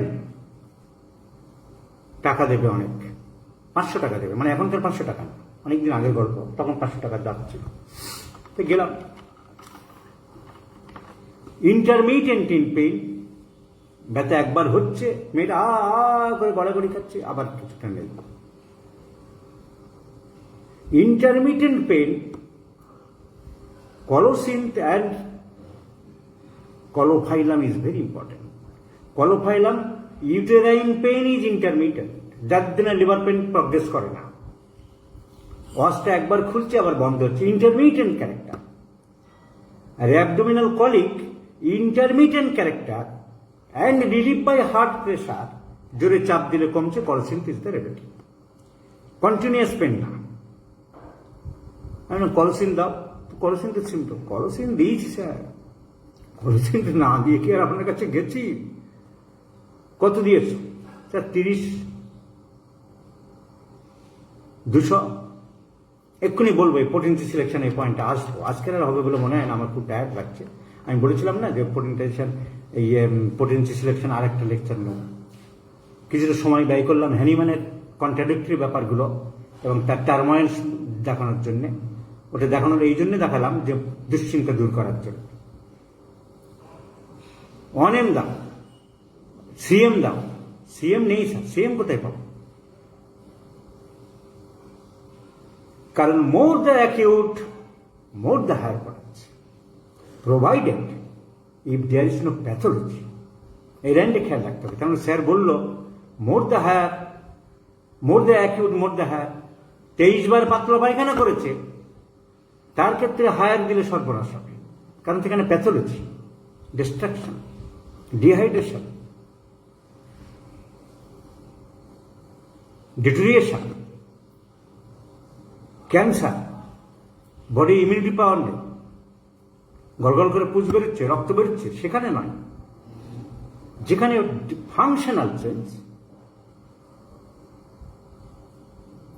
স্ট্রাকচারাল কোনো ব্যাপার নেই, অর্গানিক কোনো ব্যাপার নেই, সেখানে। এই পেট ব্যথা যদি আমি দেখতাম ডিওডেনাল আলসার আছে, এই পেট ব্যথা যদি পেপটিক আলসারের জন্য হতো, এই পেট ব্যথা যদি আলসারেটিভ কোলাইটিসের জন্য হতো, তাহলে হাইপোটেনসিস সিলেকশন করবে। But it is neuralgic pain, organic pain, functional pain, colocynth হয়। হাইপোটেনসি এখানে colocynth কোথাও পাওয়া যাবে না স্যার, দেখো না চেষ্টা আছে, দেখছি একবার চেষ্টা করি। কেন আমি আমার মাস্টারমশাইয়ের কাছে শিখেছিলাম, এসপিদের কাছে। এসপিদের শিখেছিলেন, উনি গল্প করলেন যে উনি ওনার মাস্টারমশাই স্যার জন ওয়ারের কাছ থেকে শিখেছিল লন্ডনে। More the acute, more the high potency, acute pneumonia, লাংসের ক্ষতি হয়নি কিছু, phosphorus a dozen of doses, বললেন যে নিউমোনিয়া বয়ে পাবে 2 ঘন্টা পর পর। তুমি দাও না ফসফরাস 10 mg 2 ঘন্টা পর পর, একটা নিউমোনিয়া। ফেসবুকে তোমার গোষ্ঠী তুষ্টি করে দেবে বড় বড় ডাক্তার, ওই 4 দিন গিয়ে সার্টিফিকেট পাওয়া যেসব মালগুলো আছে। ওরে বাবা, তাদের কিতাবি লেকচার দেখবে কথা। বললাম তো নাম শোনেনি, বানানো করতে পারবে না। তো কলসিন পাওয়া গেল কারোর কাছে 10 mg, জমে পায়েস হয়ে গেছে, গলে গেছে, বড়িতে ছিল। তো ওই তুলে দাও দেশলাই কাঠির মাথা দিয়ে। ওই দেশলাই কাঠির মাথা দিয়ে কলসিন 10 mg দেওয়ার পরে মেয়েটা যে ঘুমিয়ে পড়ল, পেট ব্যথা সেরে গেল মানে ঘুমিয়ে পড়ল 2 ঘন্টা 3 ঘন্টা। যে মেয়েটি 5 দিন 7 দিন ধরে পেট ব্যথা কমছিল না, rolling from side to side on the floor, মেঝের মধ্যে খালি গড়াগড়ি খাচ্ছিল, constant pain with intermittent in nature, relieve by hard pressure, the girl slipped out. তো মেয়ে তো ঠিক হয়ে গেল, তো সেরে গেল। দেখলেন, আমি বলেছিলাম না হাইপোটেনসি দিতে হবে। তাহলে যাই, এখন যাবেন না স্যার। এই যে ঘুমিয়ে পড়লো না মরে গেল তো বুঝতে পারছি না। এই যে আরেক কাণ্ড আপনি করলেন, তারপর যদি না ওঠে পিঠের চামড়া থাকবে না তো আমার, আপনি মেয়েকে ওঠা পর্যন্ত থাকেন স্যার। তা মেয়েটাকে তোলা পর্যন্ত থাকতে হয়েছিল। সেইখান থেকে এটাও কনফার্ম হলো যে মোর অ্যাকিউট হাইপোটেনসি যেমন কনফার্ম হলো, এটাও কনফার্ম হলাম যে মেডিসিন যদি গ্লোবিউলসে থাকে এবং জমে যায়, পায়েসের মতন একটু হয়ে গেছে নিচের দিকে, একেবারে নষ্ট হওয়ার আগে, একেবারে নষ্ট হলে কিন্তু তেল কালার হয়ে যায়। তোমাকে খেয়াল রাখতে হবে যে কবে নষ্ট হচ্ছে। পুরো নষ্ট হয়ে গেলে অয়েলি ভাব হয়ে যায়, কোকোনাট অয়েলের মতো, তাহলে পুরো গেল। সবে জমছে, একদম গায়ে গায়ে লেগে যাচ্ছে বড়িগুলো, ওর ভিতরে কয়েক ড্রপ ওয়াটার দাও, ডিস্টিল্ড ওয়াটার। কেন, ওই তো পেনিসিলিন প্রপার্টি আছে। ন্যাট্রেমিউর 5টা গায়ে গায়ে লেগে গেছে, আর এরকম ঝাড়ছি, পড়ছে না, একটাও পড়ছে না, গায়ে গায়ে লেগে গেছে। তো ন্যাট্রেমিউর 5 প্রপার্টি যদি, ন্যাট্রেমিউর ডাইনামাইজেশন যদি আমি মানি, পোটেন্টাইজেশন থিওরি যদি আমি মানি, তাহলে ওর ন্যাট্রেমিউরের পাওয়ার আছে। কয়েক ফোঁটা জল দিতে হবে, ওয়াটার দিতে হবে। কেন? ভালো করে গলে যাক। চিনির থেকে তৈরি তো সুগার। যেই গলে গেল, অল্প একটু ধরো 15 ফোঁটা 20 ফোঁটা জল দিয়ে কিছুক্ষণ ঢাকলাম, ভালোভাবে গলে গেল। তারপরে অ্যালকোহল ঢাল, 2/3 অ্যালকোহল ঢাললাম, ভালো করে মিশিয়ে নিলাম 1বার 2বার ঝাঁকি দিয়ে। আমি কি করি এবারে, যেখানে হ্যানিম্যান একটা বড়ি দিতে বলেছে, ওই শুধু 1 ড্রপ দিয়ে দিচ্ছি, কাজ হচ্ছে। তা আমি কি বললাম হ্যানিম্যানের জীবনীতে, কখনো 1 ফোঁটাকে উনি 1 গ্রেনে ভাগ করছেন, কখনো 5 গ্রেন দিচ্ছেন, কখনো 8 গ্রেন দিয়েছেন, কখনো 6 দিয়েছেন, কখনো 12 দিয়েছেন। 6 কথা আলাদা, এখানে হচ্ছে অ্যামাউন্ট। আর্সেনিক বলছে 1/10 ভাগের 1 ভাগ দিচ্ছি, মার্কারি 1/6 ভাগের 1 ভাগ দিচ্ছি, ভার্বাসকাম 1 ফোঁটা দিচ্ছি। তাহলে আমি এই যে পরীক্ষা নিরীক্ষা নিজস্ব, এর দাম নেই। তাহলে মনের যদি জোর না থাকে, এক্সপেরিমেন্ট করার ক্ষমতা না থাকে, রেভলিউশনারি চিন্তা ভাবনা না থাকে, কোনো কিছু ভেঙে চুরে পরিবর্তন করার মানসিকতা এবং চিন্তাধারা না থাকে, তাহলে তুমি পারবে না। তাই আমি বলবো 50 মিলিসিমাল স্কেল কিংবা সেন্টেসিমাল পোটেন্সি যেই জমতে আরম্ভ করেছে, কয়েক ড্রপ জল মিশিয়ে ভালো করে আরো মিশিয়ে নাও। কারণ ডাইরেক্ট অ্যালকোহল দিয়ে দেখেছি প্রথমে, তাতে কি হয়, ঠিক মতন মেশে না। কয়েক ড্রপ জল, এটা আমিও ঠিক জানতাম না। আমাদের ষষ্ঠীপদ চট্টোপাধ্যায় বলে আমাদের মেদিনীপুরে এক ডাক্তার বন্ধু আছেন, ওনার একটা ওষুধ তৈরি ল্যাবরেটরি আছে। উনি আমাকে বলেছিলেন, স্যার কয়েক ড্রপ জল দিয়ে দেবেন। আমি দেখেছি সেটাই খুব ভালো। তারপরে অ্যালকোহল দিয়ে মিশিয়ে রাখবো। 10 ml ক্ষেত্রেও তাই, 200 ক্ষেত্রেও তাই, কোনো অসুবিধা নেই। তাহলে আমি কি শেখালাম, যদি ওষুধ নষ্ট হতে চলেছে, সেই ওষুধটাকে বাঁচিয়ে রাখা যাবে। যদি মাঝখানে গ্যাপিং হয়, গ্যাপিং দূর করে দেওয়া যাবে, কোনো অসুবিধা কিচ্ছু নেই। 50 মিলিসিমেন নেই দিতে চাইছি, 30 to 100 দেওয়া যাবে ডাইলুট করে, কোনো অসুবিধা নেই। So where there is chance of aggravation, severe aggravation, structural change is there, the man has less susceptibility, the man has less immune power,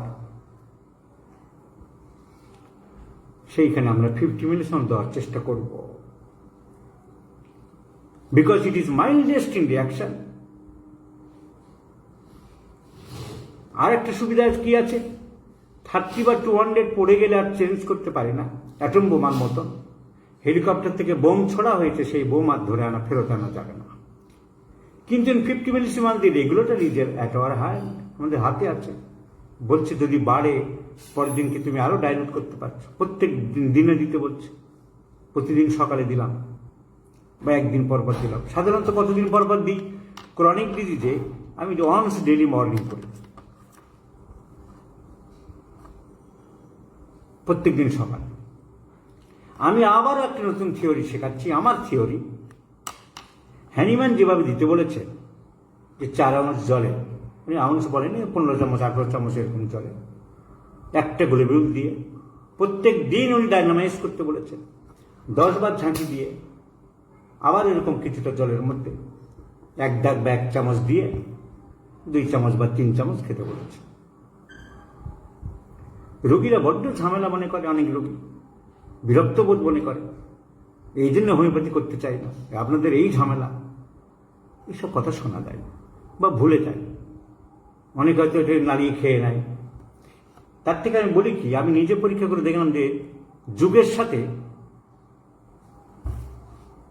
প্রসিডিউরটা change করা যায় কিনা।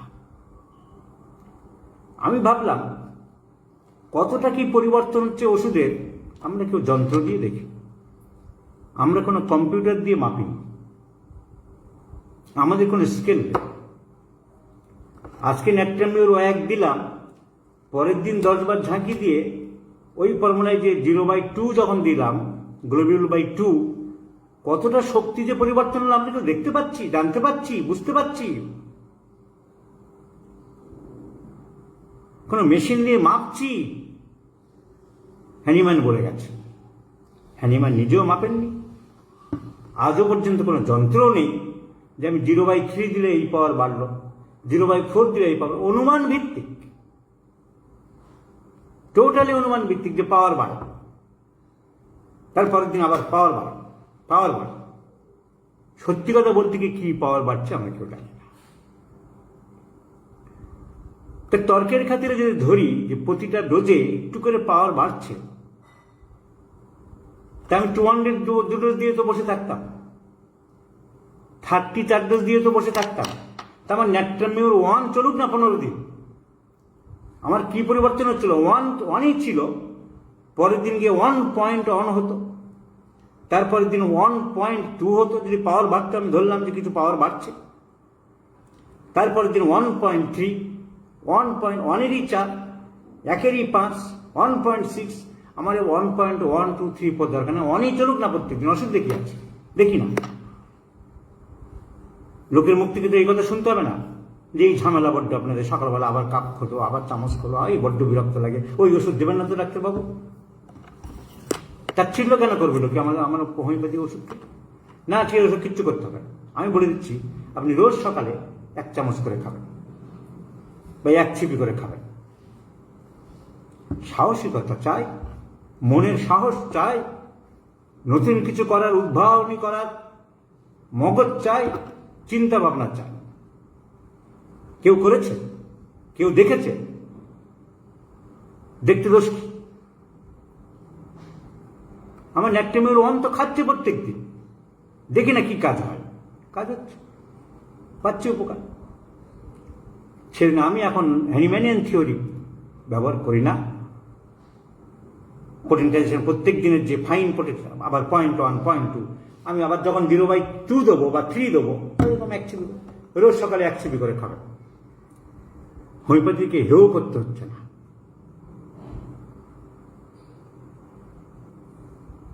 হোমিওপ্যাথির অনেক ব্যাপার আছে যা আজকালকার দিনে খুব অবসলুট হয়ে গেছে। ওই একটা ওষুধ কাজ করলে না, ওই অ্যান্টিডোট খুঁজতে গিয়ে, রেমেডি ফলোজেল খুঁজতে গিয়ে 15 মিনিট সময় নষ্ট করার মতো লোকের সময় নেই।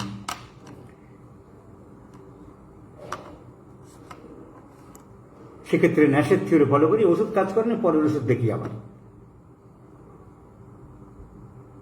সো যুগের সাথে অনেক কিছু চেঞ্জ করতে হয়, পরিবর্তনের সাথে নিজেদের মানিয়ে নিতে হয়।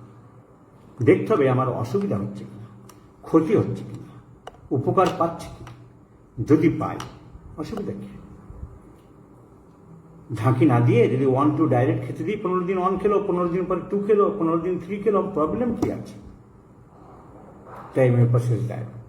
ওই প্রসেসে আরেকটা অসুবিধা আমি দেখেছি পরীক্ষা করে, যত ঝাঁকি পড়ছে তত তাড়াতাড়ি ওয়াটারটা ডিকম্পোজ হওয়ার একটা অক্সিজেন স্যাচুরেশন হচ্ছে ভিতরে। যত প্লেন দিই ওষুধটা, ডিস্ট ওয়াটারটা বা জলটা নষ্ট হয় না, তাড়াতাড়ি ভালো থাকে। So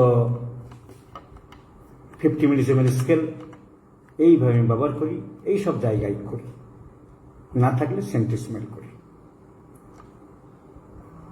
now centesimal scale of potency, acute disease আমি বারবার বললাম যেখানে প্যাথোলজি নেই, হায়ার পোটেন্সি।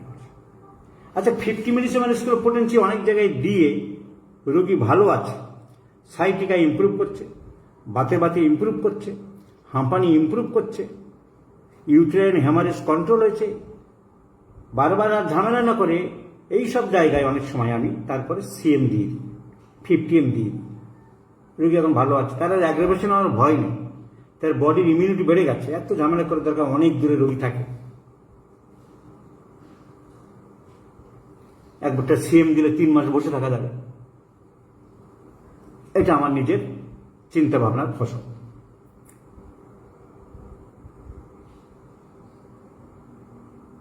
প্রথমে দিতে ভয় পাচ্ছিলাম 10M 50M সিএম, এখন রোগী ভালো আছে, লেটস ট্রাই।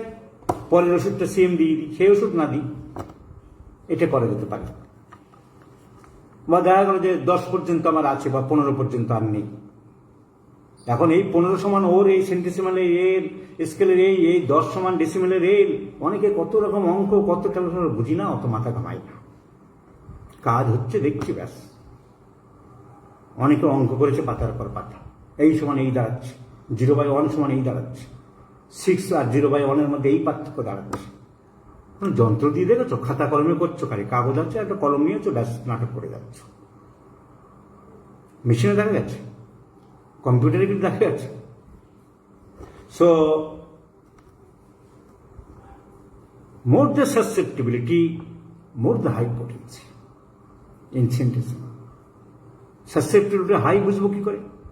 ডাইনামিক পার্সন, কবি, সাহিত্যিক, শিক্ষক, লিটারারি পার্সন, লেখাপড়া জানেন, দে আর সেন্সিটিভ হয়, তাদের চামড়া মোটা হয় না, একটা খারাপ কথা বলে যেমন গায়ে লাগে। So more the susceptibility, more the high potency, provided, ওই কথাটা মনে রাখতে হবে, there is no pathological lesion, there is no organic destruction. Organic destruction থাকলে কখনো হাই পোটেন্সি দেওয়া যাবে না। Liver cirrhosis,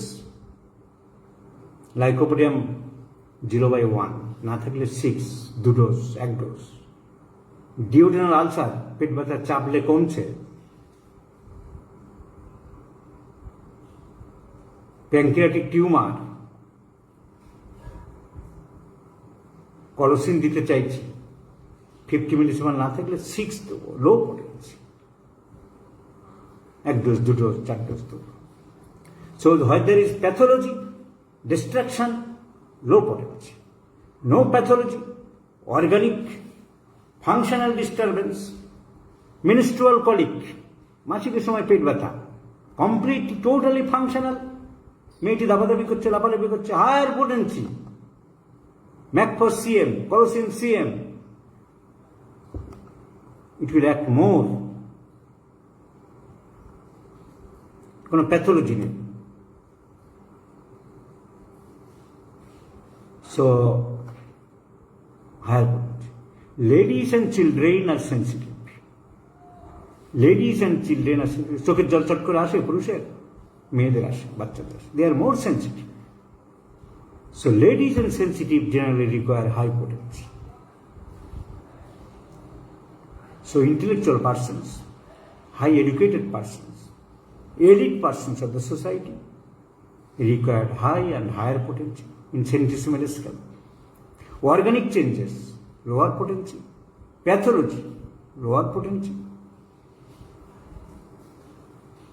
Some medicines act only in lower potency. কিন্তু পেশেন্টের কথা গেল, ওষুধের কথায় আসে। কিছু ওষুধই আছে যেগুলো লোয়ার পোটেন্সি ছাড়া কাজ করবে না, কারণ they are not well proved in lower potency. Hamamelis, millefolium, echinacea, viburnum opulus, viburnum prunifolium, carduus marianus, crataegus, এগুলো হাই পোটেন্সিতে পরীক্ষা হয়নি, ব্যবহার হয়নি। এইসব ওষুধের depth of action, fierce of action too low, too material, too organic. এইসব ওষুধগুলো লো পোটেন্সি, হয় মাদার, নয় 3x, নয় 6, খুব বেশি ওঠে। Cactus acts better in mother, adonis ver mother, convallaria majalis mother, or 3x or 6, hemamelis. For some immediate palliation, for immediate relief, mother tincture is essential. Mother নিয়ে একটা বিরাট বিতর্ক আছে। অনেকে বলে যারা মাদার প্রেসক্রিপশন করে তারা হোমিওপ্যাথি ডাক্তার। হ্যানিম্যান প্রচুর মাদার ব্যবহার করেছে, প্রচুর মাদার। বারবার বলছেন গুয়ে কাম মাদার দিয়ে কাজ, মাদার ব্রায়োনিয়া মাদার দিয়ে 1 ড্রপ টিংচার দিয়েছে, পালসিটিলা 1 ড্রপ টিংচার দিয়েছে না, কারণ উনি তো আগে, তারপরে তো আগে করেছে। যারা প্রশ্নটা করে ওদের প্রশ্নটা আমি বলে দিচ্ছি, জানি কি প্রশ্ন করবে। যে আগে করেছে, উনি তো 1842 সালে 41 সালে নতুন এডিশন লিখে গিয়েছিলেন, তখন তার বলেন। উনি যে পরে আর করতেন না তার প্রমাণটা কি? উনি তো পরীক্ষা নিরীক্ষা করছিলেন, সব বারবার চেঞ্জ করেছে। উনি বেঁচে থাকলে যদি পরে আবার বলতেন পরের বছর, না কিছু কিছু ওষুধ মাদার ব্যবহার করতে হবে, আমি এই ওষুধগুলোকে আবার ড্রপ ডোজে চালু রাখছি। আমি ড্রপ ডোজে কাজ পাচ্ছি, পেশেন্টের কলকল করে মলদার দিয়ে রক্ত পড়ছে অর্শে, তাকে যদি হ্যামামেলিস মাদার দিয়ে আমি রক্ত বন্ধ করতে পারি, আমি কি খুব মহাপাপী হলাম, না সমাজের শত্রু হলাম? তোমার চেম্বারে রোগী নেই, তুমি একটা ঘুরন্ত চেয়ারে বসে ঠ্যাং নাচাচ্ছ আর বলছো শালা মাদার দেয়। The physician's high and only mission to restore the sick. খারাপ পথে করছি তো। some medicines acts better in mother, some medicines do not act in mother in low potency. কিছু ওষুধই আছে, আমি আবার ওষুধে ঢুকেছি রোগী বাদ দিয়ে, কিছু ওষুধ আছে যেগুলো হাই অ্যান্ড হায়ার পোটেন্সি দিতে হবে। Metallic groups, nosodes, imponderabilia,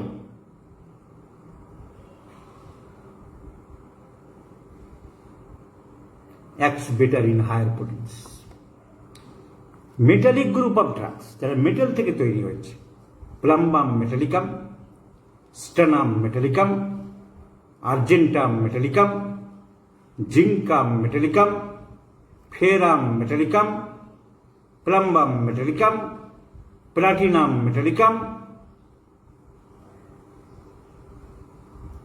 acts better in 200, 1 mg. Some medicines, those medicines are prepared from nodules, 200 এর নিচে না, psorinum 200, lyssin 200, 1 mg, carcinosin 200, 1 mg, sarcodes higher potency, thyroidinum, adrenalin, pituitary 200, 1 mg. So nodules are in higher potency, sarcodes higher potency. Vegetable group of drugs lower পরিচিতে বেশিরভাগ ক্ষেত্রে কাজ করে acute স্টেজে। Chronic হলে হয়, লাইকোপোডিয়াম ক্রনিক হলে 200 এলএমসি বা 630, এলও 630, 200 দেওয়া যাবে না তা বলছি না, বেশিরভাগ ক্ষেত্রে আমরা দেখেছি। So selection of potency depends on age, sex, age. বৃদ্ধদের ক্ষেত্রে যখন ডিহাইড্রেশন আছে, atrophy of the parts, dementia, atrophy of the brain, shrinkage of the brain, lower potency, low potency, dynamicity কমে গেছে শরীর। So susceptibility is a factor. What type of lesion, কি ধরনের রোগীর ক্ষতি হয়েছে, প্যাথোলজি আছে, সেটা একটা ফ্যাক্টর। কি গ্রুপের মেডিসিন দিচ্ছে সেটা একটা ফ্যাক্টর। কি ধরনের রোগ সেটা একটা ফ্যাক্টর। কি ধরনের সেক্স, বাচ্চা, বুড়ো, মহিলা, সেটা একটা factor. So potency depends on many factor. Layman, coolie, শ্রমিক, এদের লো পোটেন্সি বেশি কাজ করে। They are not dynamic, they are crude, they are material. So I am feeling very much tired. আমি বলেছিলাম আরেকটা ক্লাস নেবো গুছিয়ে, প্র্যাকটিক্যাল উদাহরণ দিয়ে এবং কিছু কেস দিয়ে আবার একটা ক্লাস নেব। আই ডু হোপ এই লেকচারে অনেকেরই একটা প্রাথমিক আইডিয়া পাওয়া গেছে। So good night everyone.